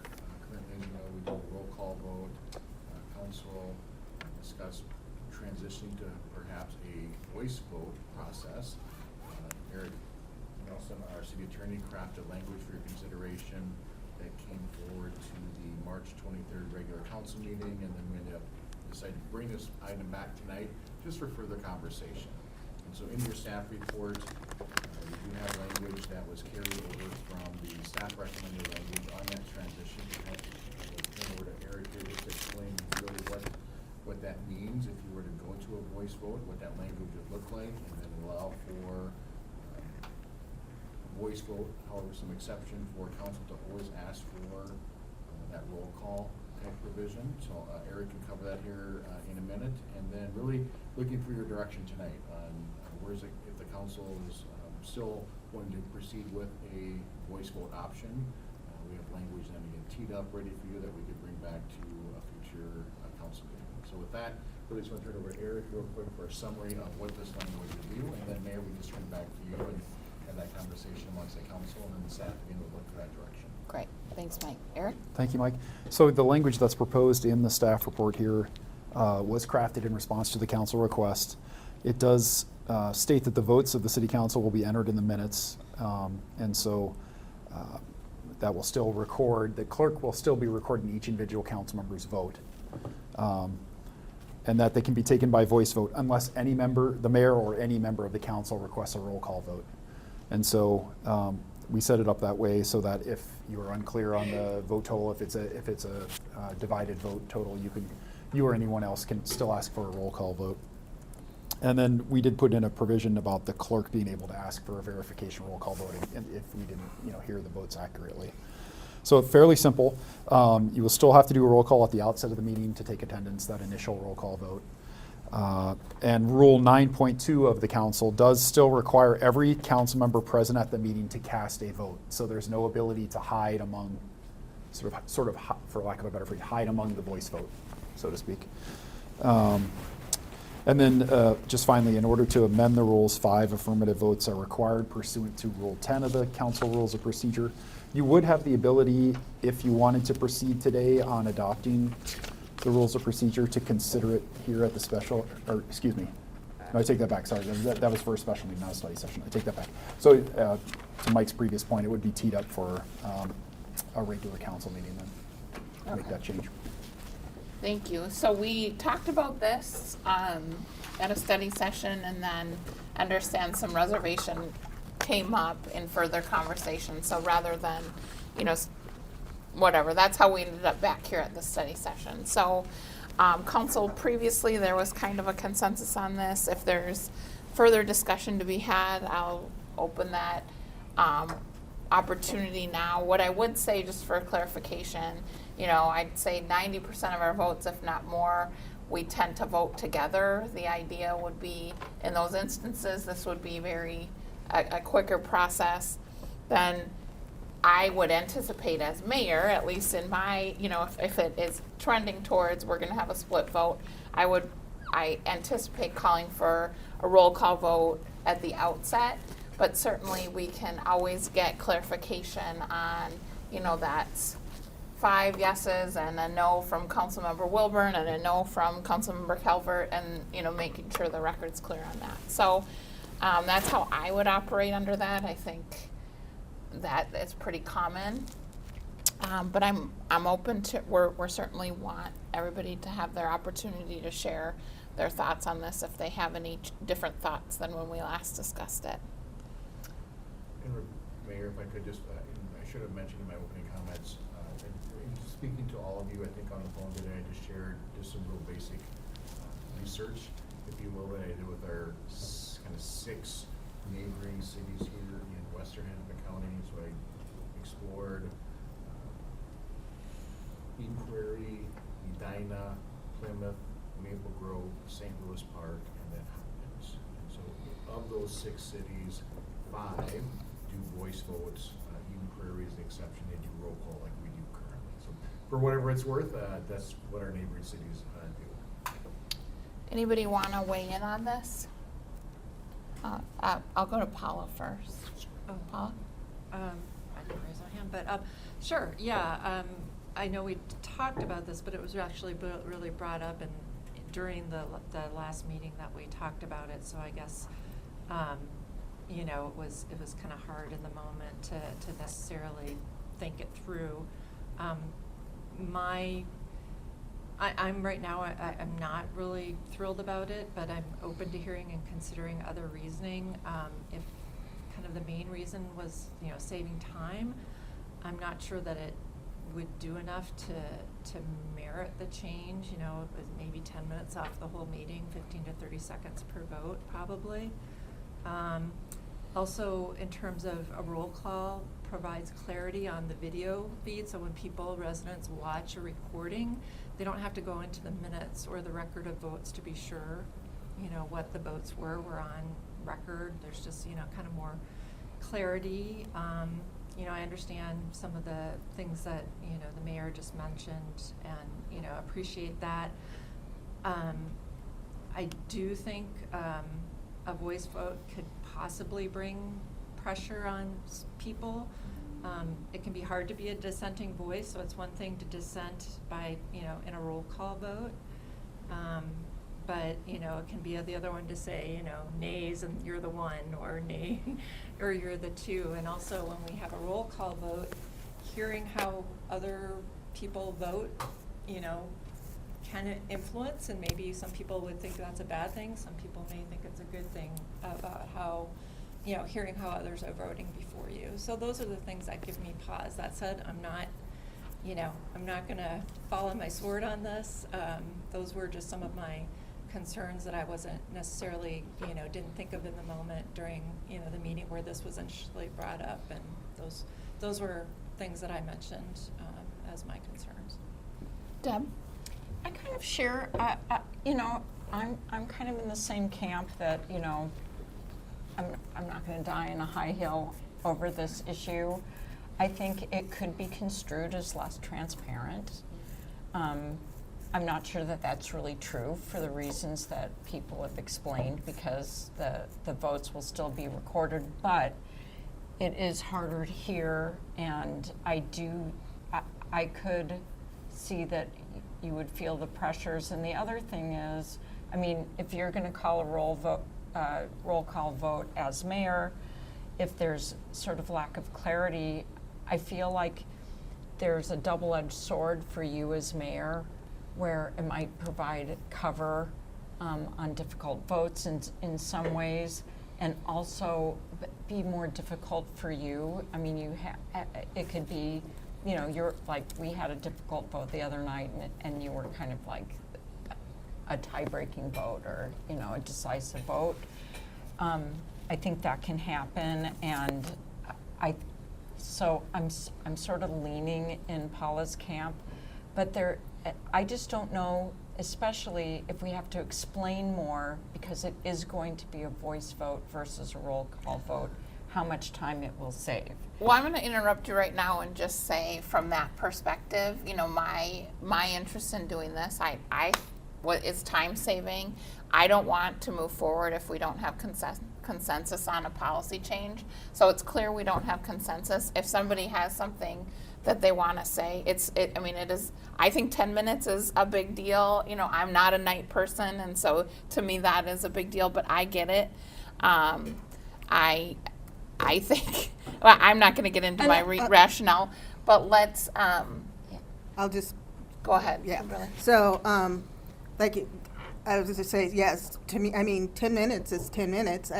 It's not nothing, or however much time. So I think it's worthwhile. I have sat through other council's meetings in other cities where they do voice votes. It runs fine. It's not a problem. And to me, there's more pressure. Like if I'm a dissenting vote, when it's just you, that's hard in my opinion. That's a harder to say no again when everybody else is saying yes, than a voice vote. But that's just my opinion. So I think, I mean, I don't know. I think, you know, and we're doing our best to be more efficient. I think it's just more efficient. 99% of the time we vote unanimously anyway, and it's like in this last difficult vote, it was apparent before the vote that it was not going to be unanimous. So I think it would have been simple. It would have gone the same way. Rebecca would have said, I'd like to do a voice or a roll call for this, and she would have been the tiebreaker. So I don't know. I guess I disagree, I guess, with the reasons for not doing it. Well, my suggestion is, I'm loath to make, you guys can obviously overrule me. I mean, 5 of you can. I saw Kizzy was agreeing, I think, over here too, so we might not even have the votes. I don't want to make a policy procedure change unless everybody's on board. So let's put this on ice. We can revisit it again next year if there's an appetite to do that. But speaking of not wasting time, I don't think it's something that we need to belabor. So this will not come back to a regular council agenda for adoption, and we'll can maintain the status quo. Kizzy, I don't want to cut you off, but okay. Let's see it. All right. So with that, Mike, that's enough on that, right? Yes, it is. Okay. What I could do, just in December, when you tee up your conversation or items for 2027 study session work plan, I'll just add it there, and you can decide in December if you want to bring it forward for next year. Great idea. Thank you. All right. 3D, May study session topics. Thank you, Mayor. I'm sorry. Oh, Mike, yeah, go ahead. Thank you. Sorry.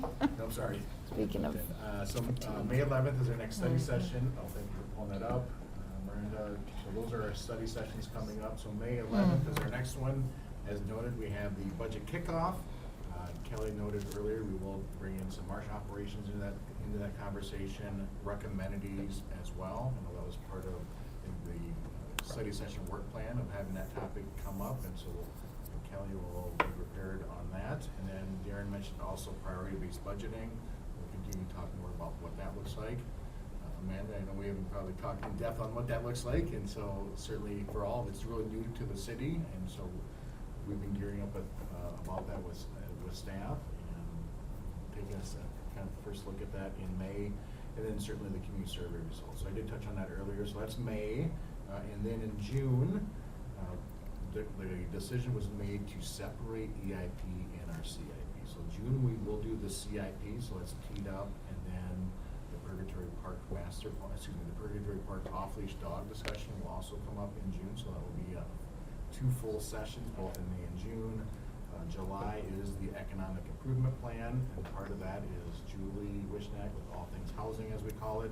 So housing, developer refinancing, policy, the zoning code rewrite is going to be all part of that. I think drive-throughs even as well, part of that conversation.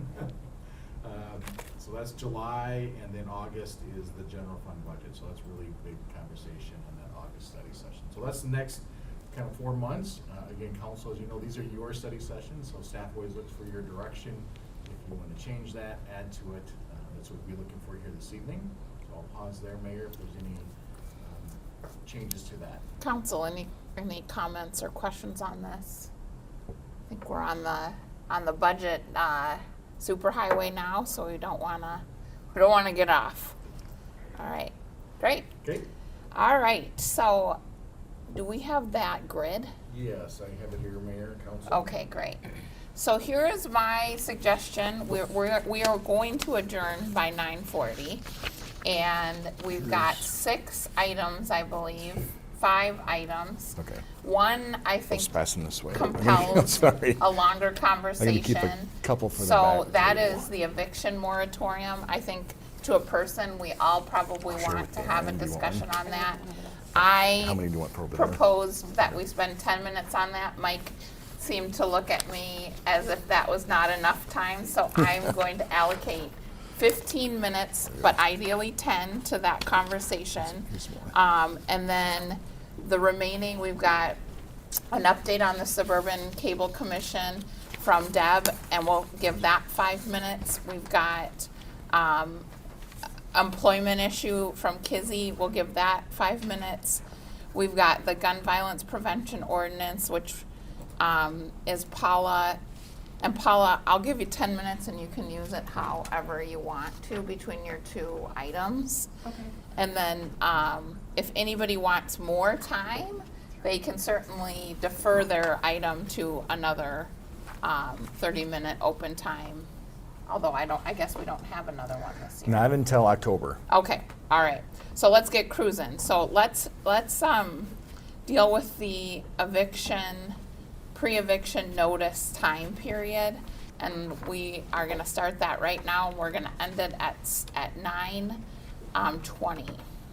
So I think we understand what the question is. So I would certainly be willing to let these 2 folks, Patsy or Kimberly, talk about it. But if you think we kind of know what the issue is, I think Mike has some things he'd like to say about it. Yep.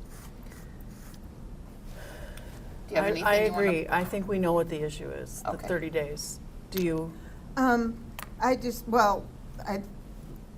guess we can let Mike go, but like at some point, I think we should consider a permanent. Yeah. Looking at doing a permanent, and then the discussion is it 30 days or more? But if you can go ahead, Mike, and then we'll. Yeah, thank you. Go ahead, Mike. Okay, thank you, Mayor, Kimberly, and Patsy. I think I mentioned, hopefully this to everyone on the phone today, that really what staff would need in this conversation is direction. And so if there's direction, meaning if there's appetite by the council to change our ordinances, currently it's a 14-day, I'm looking at, what's that, state law, I'm sorry, state law. I said local ordinance, thank you. So state law is 14 days. So if the council chooses to do something other than state law, we would need that direction. And so that would come in the form of an ordinance. And so there are examples of some cities that have extended the current state law from 14 days to 30. There's been examples, I think, of cities that have looked at 60 days, and I'll turn to the city attorney on that explanation and some rationale on that. But really what we would need as staff from the council is if you're looking to extend the current state law that direction, and then it's twofold. We would want the time period, and so being more specific on whether it's a 30-day moratorium or something that's beyond 30 days. Because and that's where I'll turn to the city attorney here in a second, where he can provide a little explanation on what it's like legally to go beyond the 30 days, because there are some challenges legally with that. And then the second question is, besides whether it's 30 days or beyond 30 days, then is it a temporary moratorium? Because we've seen that where some cities have done temporary moratoriums, just really in relation to Operation Metro Surge, or if it's a permanent pre-eviction moratorium. So that too is a policy question for the council. Those are the two main parameters that staff would need direction on, and then once we get some direction from you this evening, then we can proceed on drafting an ordinance. As you hear from staff often, it does take time for that process to play out, and so we'd want to get that started right away. So Eric. Mayor, oh, Not a moratorium. did I say moratorium again? I was eviction notice. Pre-eviction. Yeah. I was jumping ahead to Paula. I'm just Yeah. Eric, did you want to add Thank a you couple for the things? clarification. Sure. So pre-eviction filing notice, as the council is aware, the state law, unlawful detainer, the state eviction statutes do notice that or mention that local governments may have a longer period than 14 days, which you would do by ordinance.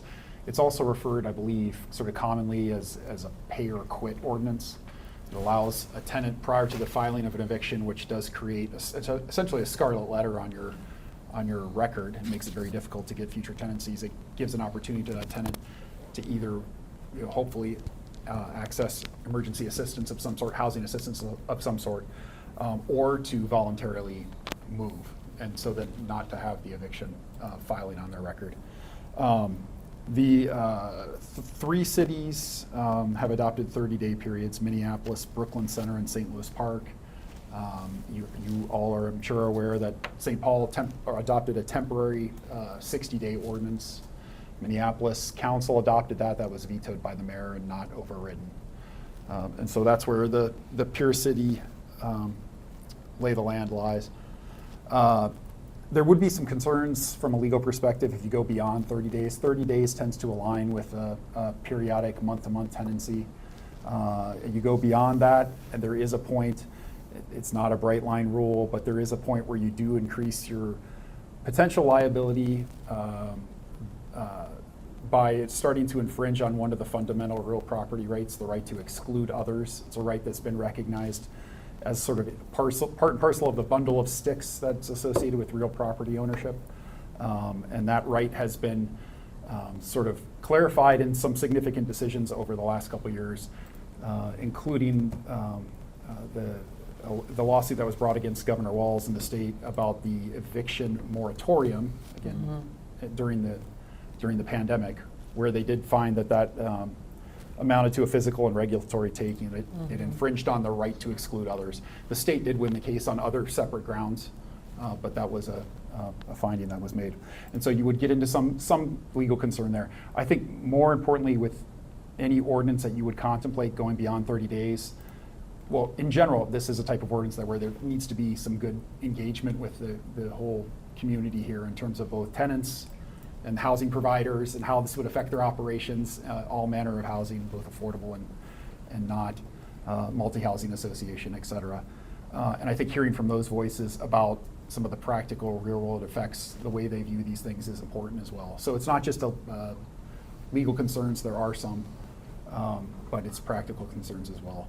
I think that's all I have to add. So before and then we'll get input from, I have one question because I think it's kind of foundational to this and I don't honestly know the answer. Say we think of eviction for non-payment of rent, but I've got 3 scenarios in mind. So I'm a loud tenant and there's a young family that lives next to me and they violate the noise conditions, quiet hours at the apartment consistently. And I'm a landlord and I want to evict them, or I have somebody who has acquired renter's rights by living in my house. It's a partner, and we are not there's some, maybe not domestic violence, but there's maybe some aggression and things are, and I want to, my only way to, the police have told me the only way to get them out is through an eviction. Or I am somebody who is smoking marijuana in my apartment consistently in violation of the terms of my lease, and I'm a landlord and I want to evict them. In all of those scenarios, does this, whatever the pre-eviction, I'm not breaking the law, and there's no legal reason, there's no order for protection, but I need to be evicted. Does 30 days apply now to me for pre-eviction notice? Mayor, no, so the state law, the 14-day law is strictly based on non-payment of rent. Okay. And that's what we would be It's contemplating. strictly on what? Non-payment of rent. Okay. And that's what we would be contemplating here. I think the last, and this may be wrong, the last stat I heard was something on the magnitude of 90% of the evictions that are ultimately filed are for or it was above 90% are for non-payment of rent. Okay. So we would make that clear in any kind of ordinance that we would. Great. That's correct. That is very helpful for my decision making. All right, I'm going to start, and I want to hear the answer to Mike's questions. Do you want this to come back? Do you want this to come back from the aspect of a temporary kind of emergency process, or from a longer term, more deliberate process? And then, do you have an opinion on the length of time? I think that's the information. So I'm going to start with the two people who presented it. We're going to go across. Everybody's going to give their position, and then hopefully staff has enough information to move this forward. Well, for me, I think going with the 30 days, just for the reasons that Eric shared with us, makes sense. Ideally, I would like to see it just be a permanent thing, but I don't know if everyone else is on the same page as that. So if everyone doesn't have the appetite for that, then I would consider the temporary. But then we have to decide how long, and I don't know how to. And I don't know what time period it should be. Patsy? I think it should be permanent, and I think the 30 days are good. Okay. Amanda, do you have an opinion on this? I know you're kind of jumping. Yeah, I would also say 30 days permanent. I think if this is in response to Operation Metro Surge, it's too late to make it temporary by the time we do all of the public engagement. And if it happens in August, September, people who are impacted in January, February, it's going to be too late, I think. So I would say permanent is what I would want to see, and then do that public engagement and see whether we want to continue after that. Kizzy? I think it should be permanent. This has nothing to do with Operation, Metro Surge. Metro Surge. For me, I know that it takes longer than 30 days for people who are getting evicted. I've seen it. I've never experienced it, but I've seen it for a lot of folks, and you need longer than 30 days just to find a place to stay. So, especially if you low income, it's the state should do it, as far as I'm concerned. So, yeah. Got it. Deb? I just would like to ask Amanda, can you repeat what you said? You want it temporary until public engagement, or you want it permanent? I'd say And then you 30 days permanent. I think it's too late. If we made it temporary, by the time we implemented it, it would be temporary at the end of this year. I don't think we can make it temporary now. By the time we go through all the engagement, I'd say just make it To permanent. clarify, I think the premise would be if we did it temporary, we'd probably skip the engagement, and we would do, because it wouldn't be permanent, and so we wouldn't feel as compelled to get. Yeah. So we can come back to that. Okay. So, I'd be open to doing 30 days. I'd like to know, I really would like to know what landlords, how they feel about it, and sort of what the real life impacts would be. you know, we're trying to protect everyone, and that includes the landlords, and it can be hard for them as well. They may not have deep pockets, but, and I don't know what kind of legal ramifications there have been for cities that have gone to 30 days. So I'm somewhat ambivalent, but I'd be open to 30 days, and I'm convincible for it to be a permanent, but I really want public engagement. I really want engagement from landlords that would be affected and the people that would be affected, including, you know, just members of our general constituency. Great. And Paula? Thank you. I guess, you know, I'd be very open to a 30-day temporary. However, I'm having my question is we've heard from our housing experts and our people in the community who are dealing with this issue, our partners, and we haven't seen the evictions numbers. And so I'm trying to understand what we're basing this on. So, I mean, I understand that it's a big issue in some other communities, but I just haven't seen that data or that evidence presented here. Now, if it's there and I just don't know about it, then I'd be really open to hearing about that. Hence my because reluctance, we had this discussion at a previous meeting. So, you know, given that, like I said, I'd be happy to, you know, consider a 30-day temporary until, you know, we know something. But right now, I'm not seeing the data or the evidence that it's needed. I'm hearing people come up to me in the community and saying, why aren't we doing that? And yet I'm not hearing the anecdotal or really the anecdotal even evidence that this is an issue. In fact, talking to our community partners with His House and ICA and some of the others, they're not seeing that. This, even the Southwest Housing Relief organization in Minnetonka. So please correct me if, you know, I'm wrong, any staff here who can point to this, or otherwise through our community partners who are the experts who are down on the ground with this. Or, you know, if other council members know of, you know, have things, you know, I'm really open to hearing kind of some evidence. So I will give my input, and then I think we will hopefully have, I don't think the 30-minute open time is intended to be a debate on, you know, just kind of a take the temperature. Okay. My perspective is, I think, a hybrid of what I'm hearing here, which is, I think to Kizzy's point, I think setting aside Operation Metro Surge, I do think there is a 14-day notice period. Seems like a practically short notice period for somebody who's facing eviction.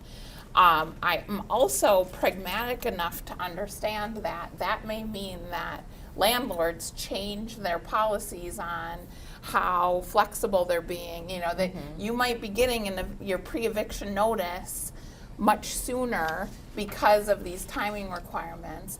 And so I don't think this is necessarily a golden ticket to fixing the issue, but I would like to understand if this is, and maybe it can come back at the housing study session as a small data point to consider, you know, why would we do this, and how, and I don't want to make more work, but I'm hearing people say that they're interested in pursuing this from the aspect of, or understanding more even, from the aspect of a permanent 30 days in the sense of we're not seeing that there's an emergency issue here in Minnetonka today because of the resources that Minnetonka's been able to, not just the city, but the community has been able to put in place. And also, but, you know, this may help us in the future for future issues like Operation Metro Surge. So I think we've got enough people interested in pursuing this, Mike. Or no appetite to go beyond the 30 days. I think that's pretty clear. Does that give us what we need on this topic? As a temporary or as So a permanent? are you recommending 30-day temporary I think 30 days from the perspective of an ordinance change with public engagement to make the final decision. People want public engagement to understand if this is something that they want to support. I guess that's what I'm hearing. Okay. That's, Is sounds that, good. is that Direction. encapsulate? Julie is looking like she's not sure. That was. No, I'm just thinking about timing. So- Maybe we can come up with a plan, Mike, and share that with them. Outline. So recently, council, I think we as staff had forwarded a timeline on the topic that's going to come up here soon is the short-term rentals, where staff has mapped out a timeline. Generally, it's about 5 months. We could do something similar. Is there an appetite to do something similar where we as staff could come to, I don't know if this is timing-wise too late, but to that July study session. So that's a couple months away, where we can outline that, provide a little more information on what this could look like, unless you're looking to speed it up even quicker. And so I don't know how much capacity how much I think capacity we're we have. realistic that if we're asking for, and I think to a person, we're asking for engagement on this, that we're gonna have to use our normal process, right? Yes. I mean, is that Yep, that's fair, sounds council? fair. Totally. Okay. So then to reiterate, I mean, what I'm hearing is, Like, I would like to get one in place to sort of cover the people that are worried about the Metro Surge thing, but that's, we don't have a consensus for that, so I'm not, we are where we are. Without kind of data, and without seeing that that's a real issue, it seems like a bit of a solution without, Yeah, I mean, I feel like, well, like we've already said, yeah, I mean, I feel like it's 14 days is just a really short time, whether there's a emergency or not. And just for reference, I know St. Louis Park has gone to 30 days. That was before they did a permanent thing, so it was not in response to Operation Metro Surge. So anyway, I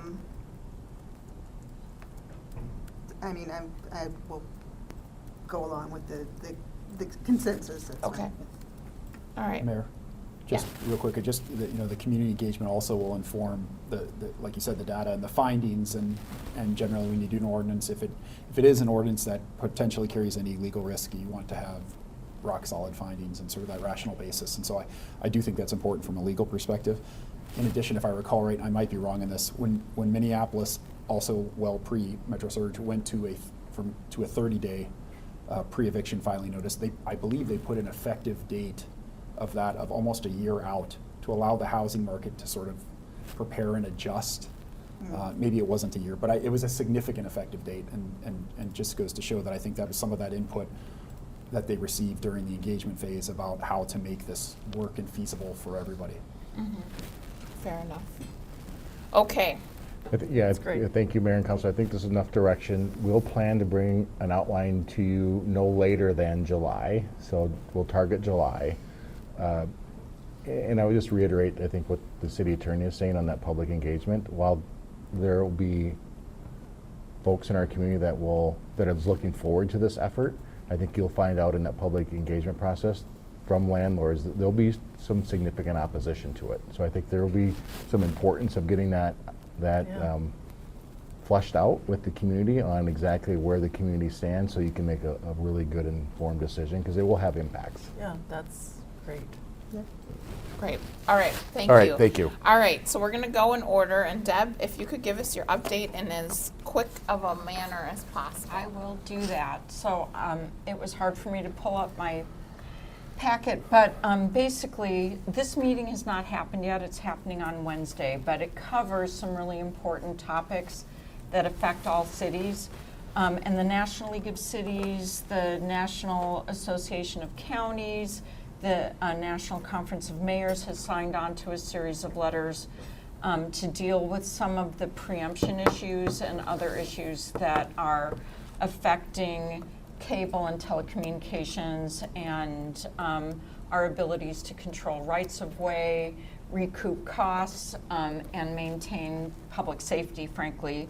So one of the less important topics has to do with the fact that sports broadcasts that used to be just on local TV are now, you know, they're on, you know, YouTube and Disney, and it's all paid, and that it's really hampering the ability of regular people to just access things that they should be able to access.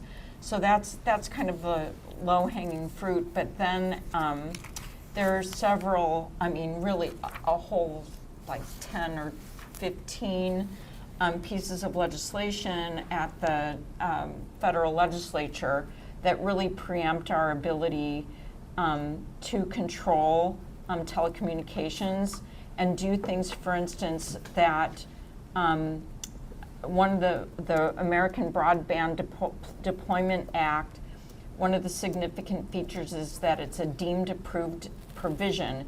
If a state or local government fails to take final action, they don't give you enough time to take final action, that the permitting request within within permitting, that it's deemed approved, and that you can't do anything about it. The preemption of local authorities in the permitting process will not expedite broadband or the broadband build out, but will jeopardize public safety and procedures that local governments outline. So there's no way for them, you know, they won't have adequate time to deny if something isn't right. Then there's perpetual franchises. So it's a huge structural change where franchises would no longer expire. They continue in perpetuity, and they can sell them to someone else. And the you know, like the Southwest Suburban Cable Commission and the associated cities could not deny the sale of the franchise. And so if you have a crummy provider, you're stuck with them literally in perpetuity. That's another thing. And then we are losing the ability to control our rights of way and the permitting process, and there have been several incidents. There was one area where 766 times, you know, they struck other infrastructure and damaged it. They wouldn't have to repair it. An 8-year-old child died because 3 times in a row they hit a gas line. And so these are the kinds of So do you have an ask with this, Deb? Yeah, so several things. One is I just wanted to bring it up as an awareness topic. The National Conference of Mayors, you know, deals with this. I just wanted to know if people wanted to be informed more regularly to see if they wanted to sign on to letters or to give Mike and me authority as being on the Cable Commission to sign on to letters. And the other thing is that there are some conferences which like nobody ever goes to from the Southwest Suburban Cable Commission, from NATOA and MACTA. And if anybody thinks that somebody should go, doesn't need to be me. We can talk, you know, we can talk offline about it, but it might be helpful because of these really extreme preemption pieces of legislation that will really affect our bottom line and our ability to control our rights of way. You know, just to bring it up as an awareness issue or share the packets. Yeah, I mean, I think it's useful information. I think deferring to you and Mike on when it is appropriate to engage the city through letters of support or whatever, I think generally this does not seem controversial. But if anybody else has an opinion contrary to that, we're all okay to defer. Okay. Is that useful, Mike? Yep. Okay. Thank All you. right, Kizzy, you're up.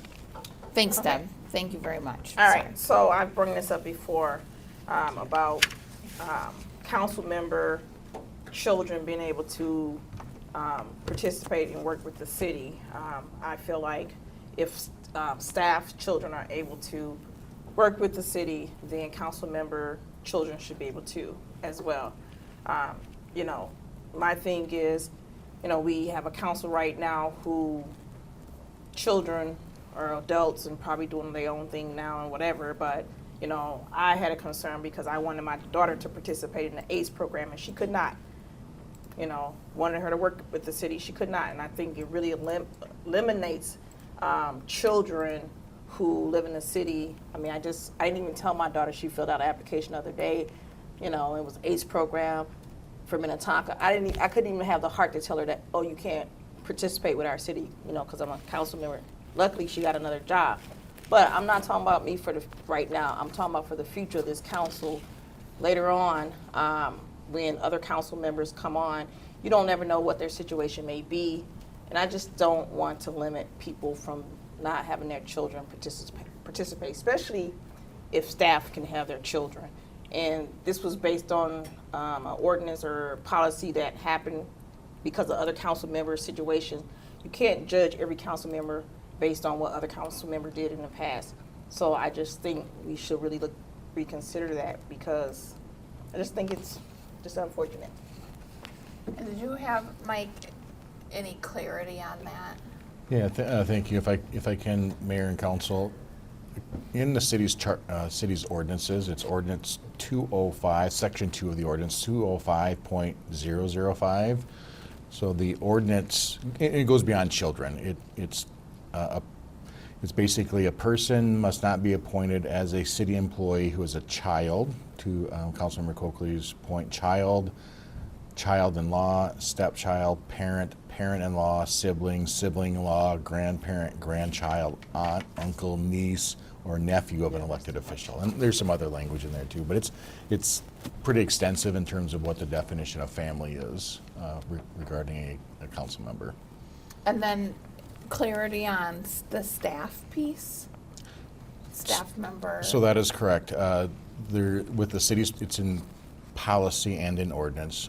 There's some inconsistency in the ordinance, but the policy used to be for child of a city employee could not be employed by the city, and that changed here a couple of years ago. And I look at Kelly because this conversation came up. Was it kind of post-COVID, Kelly, where the city had difficulty in filling a lot of part-time positions, a lot of it in the rec. We had, if I recall, Kelly, and correct me if I'm wrong, there's like 30 positions that we were having to try to fill. And so we lifted that policy for city staff. So city staff, children could be eligible to help try to fill these positions. And so that was lifted a couple years ago, but the ordinance remains in place for the council. So if there's a desire by the council to change that, it would have to be done by ordinance, and then staff would need that direction. Could you read the wording of that again? So a person must not be appointed as a city employee, and so I'll just pause there quickly because by the different section in the code, the appointing authority is the city manager, and so that's why I believe that's why the language is written that way, is that a person must not be appointed as a city employee who is the child, child-in-law, stepchild, parent, parent-in-law, sibling, sibling-in-law, grandparent, grandchild, aunt, uncle, niece, or nephew of an elected official. And it goes on. Anybody have any perspective on this that they want to share? I have Go a ahead, little Deb. perspective. I'm very sympathetic to what Kizzy's talking about, but there's a difference between being an employee and the person that holds the purse strings and the control over the employment of the appointing authority, which is Mike. And that's the difference. And so to me, I think it's a significant difference because we control the purse strings over the entire city, and it just changes everything, in my opinion. And I'm really sympathetic to what Kizzy's saying, but it's this, it's the sacrifice of public service. A lot of people in public service make sacrifices, like their families make sacrifices because of the choice that we make to be in public service. So, to me, that's. I don't know. I think it's really easy for you, Deb, as a white woman, to say that I mean, it's real easy for you to say that, but I'm just telling you, for me as being a black woman who children struggle, black people struggle to get in these positions. And for me, I'm not gonna sit here and let you say that and not speak up about it. Like, no, this is an opportunity to me where children can, black children can be in these positions, and just because their parents decide, like I made history, just because their parents decide to serve on this city council, my child is excluded when staff children is not excluded. I don't think that's right. I just don't. I mean, people can take a vote, say what they want to say, but it's not right. Is there anybody else that wants to weigh in on this?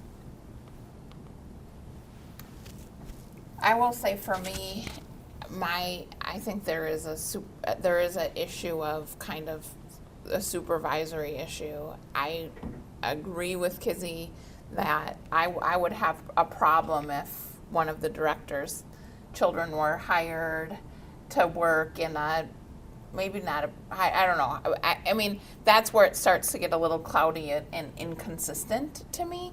And so I'd be more interested in considering if we want to reinstate that policy or whatever. But I think it puts people in a tough spot when, there's a nepotism question. So we can put this on for the end of the year as a topic to maybe I'm not hearing overwhelming position one way or another. Do we want to put it on our study session deep dive list for 2027 and we can put it on the Mentimeter? So I could add it to the list is what Yeah. kind of what I'm hearing. Because I'm not hearing an urgency in addressing it now. Is that fair? Yeah, I think that's fair. I kind of agree with your position on that. If we should be consistent, if we're not doing it for council, then, maybe look at reinstating it across the board. But, yeah, looking at it in depth later would be fine. And I didn't share this with Councilmember Coakley. I think there's another perspective I would just add, and this is obviously perspective of the city manager role, not personal for me, but just the role itself.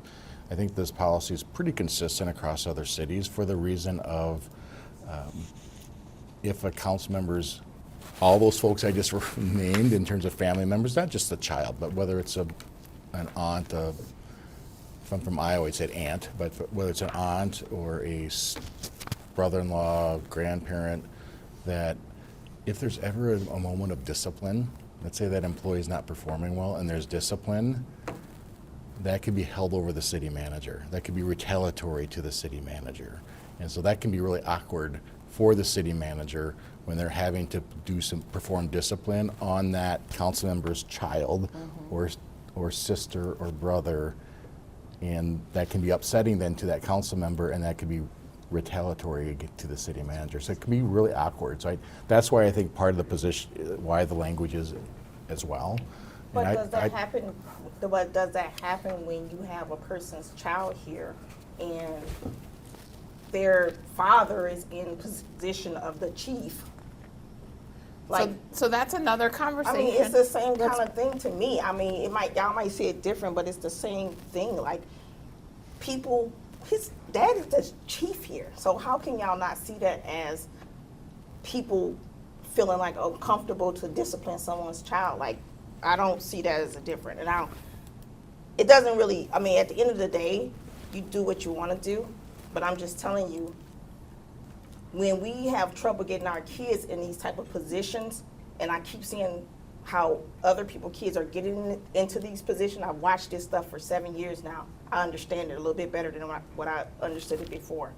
I just really feel that it's not right. So do what you want to do, but that really explains to me now, like even when I was trying to get Corey on to the fire department, no one never really just straight said, no, that's never going to happen because of this rule or policy we have in place.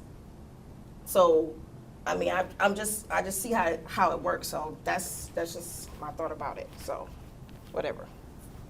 Thanks, Kizzy. Understand. All right, Paula, let's do the best we can. We got to reevaluate how we're going to do 30-minute time, but I don't want to give you short shrift. So you have. Thanks. I'll try to be as brief as possible. I have two items that I brought up, and one is just a gun violence prevention ordinance for consideration. This is based on if there is a preemption at the state level. Edina recently enacted a gun violence prevention measure that would be triggered essentially if a state lifts preemption, and I'm trying to find it would be basically no person shall possess or manufacture, sell, or transfer an assault weapon, large capacity magazine, binary trigger, or ghost gun within the city. And it also prohibits negligent storage, and locked storage would not be considered negligent. So anyway, it's about a 2.5-page ordinance. I sent a link to Mike, but anyway, I would like us to maybe considering something similar, or ideally the same ordinance, because if enough cities were to adopt it, then if there is litigation, since it's the same wording, the same ordinance, it would be easier and more cost-effective to defend if it ever comes to that. And state preemption is lifted. So, yeah, that's what I'd like to introduce for a study session. So that's one. Do we want to pause? I mean, does. I just Go ahead, just Kimberly. had a question. So if it's preempted by the state, then would we be enacting this ordinance with the expectation of having a legal challenge? Because if it's already been preempted, I don't understand. No, there's state law, gun laws are preemptive right now. So it's automatically enacted on all the cities. Cities don't have a right. So the legislature and the governor, there's actually legislation that has been going through the state legislature this session that is asking for the lifting of preemption, municipal preemption. In that case, only when that preemption is lifted would this ordinance go into effect. Got it. So the ideal behind it is, I've kind of been talking with council members from a few other cities, is that if enough others, it's almost like a tobacco 21 in some ways, where municipalities acted first in some ways before the state did to do a statewide law. So given the lack of movement in the state legislature on this issue, it could possibly be a way to move the needle. And Eric wanted to weigh in on this. Yes, thanks, Mayor. Real quick, the St. Paul originally did this type of ordinance, and they were sued by the Gun Owners Caucus. That lawsuit is still ongoing. I don't know how successful it will be. Their motions for a TRO and then a restraining order were denied. I think it's set for jury trial in June, perhaps. Edina then took some of the lessons from the claims made in that lawsuit to craft their ordinance, and maybe it's a little more refined. In particular, as Councilmember Ramelli notes, it addresses the effective date. It's designed, right now it has no effect. I'll say without like, it's a symbolic ordinance, but it would blink on essentially if the state ever lifted the preemption. And the Edina ordinance sets up a mechanism where the council would actually acknowledge the lifting of preemption before it would go into effect. Is there value in seeing what happens with this lawsuit? I'm skeptical about the lawsuit.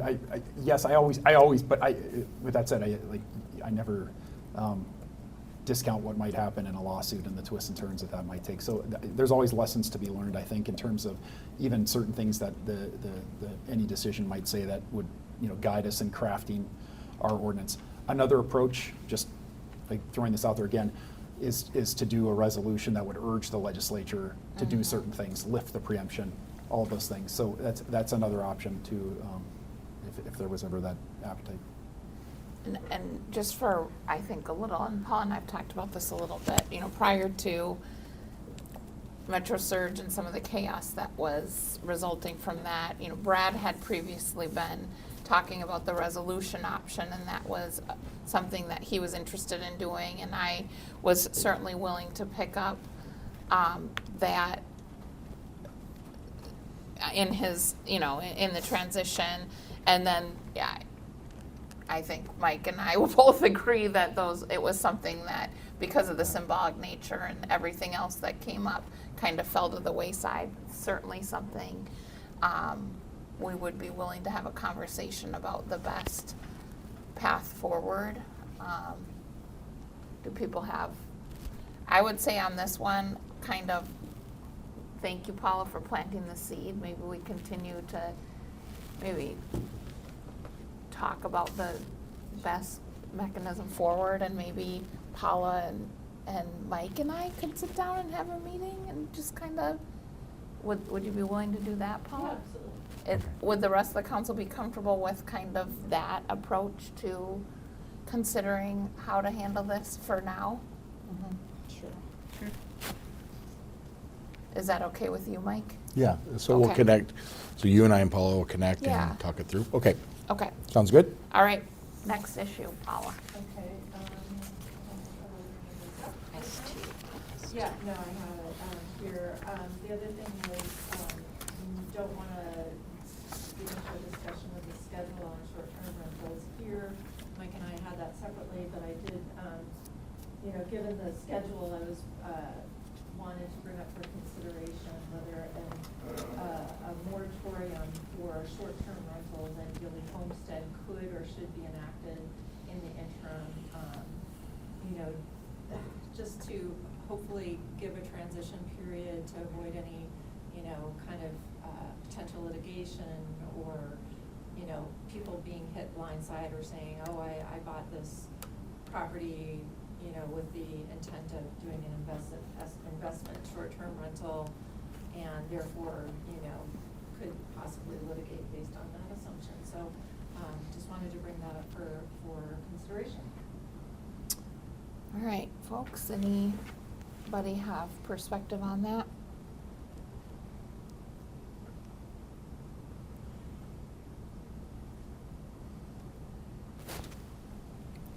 I mean, I'm a person, I'm always open to discussing. I think it's, so everybody knows.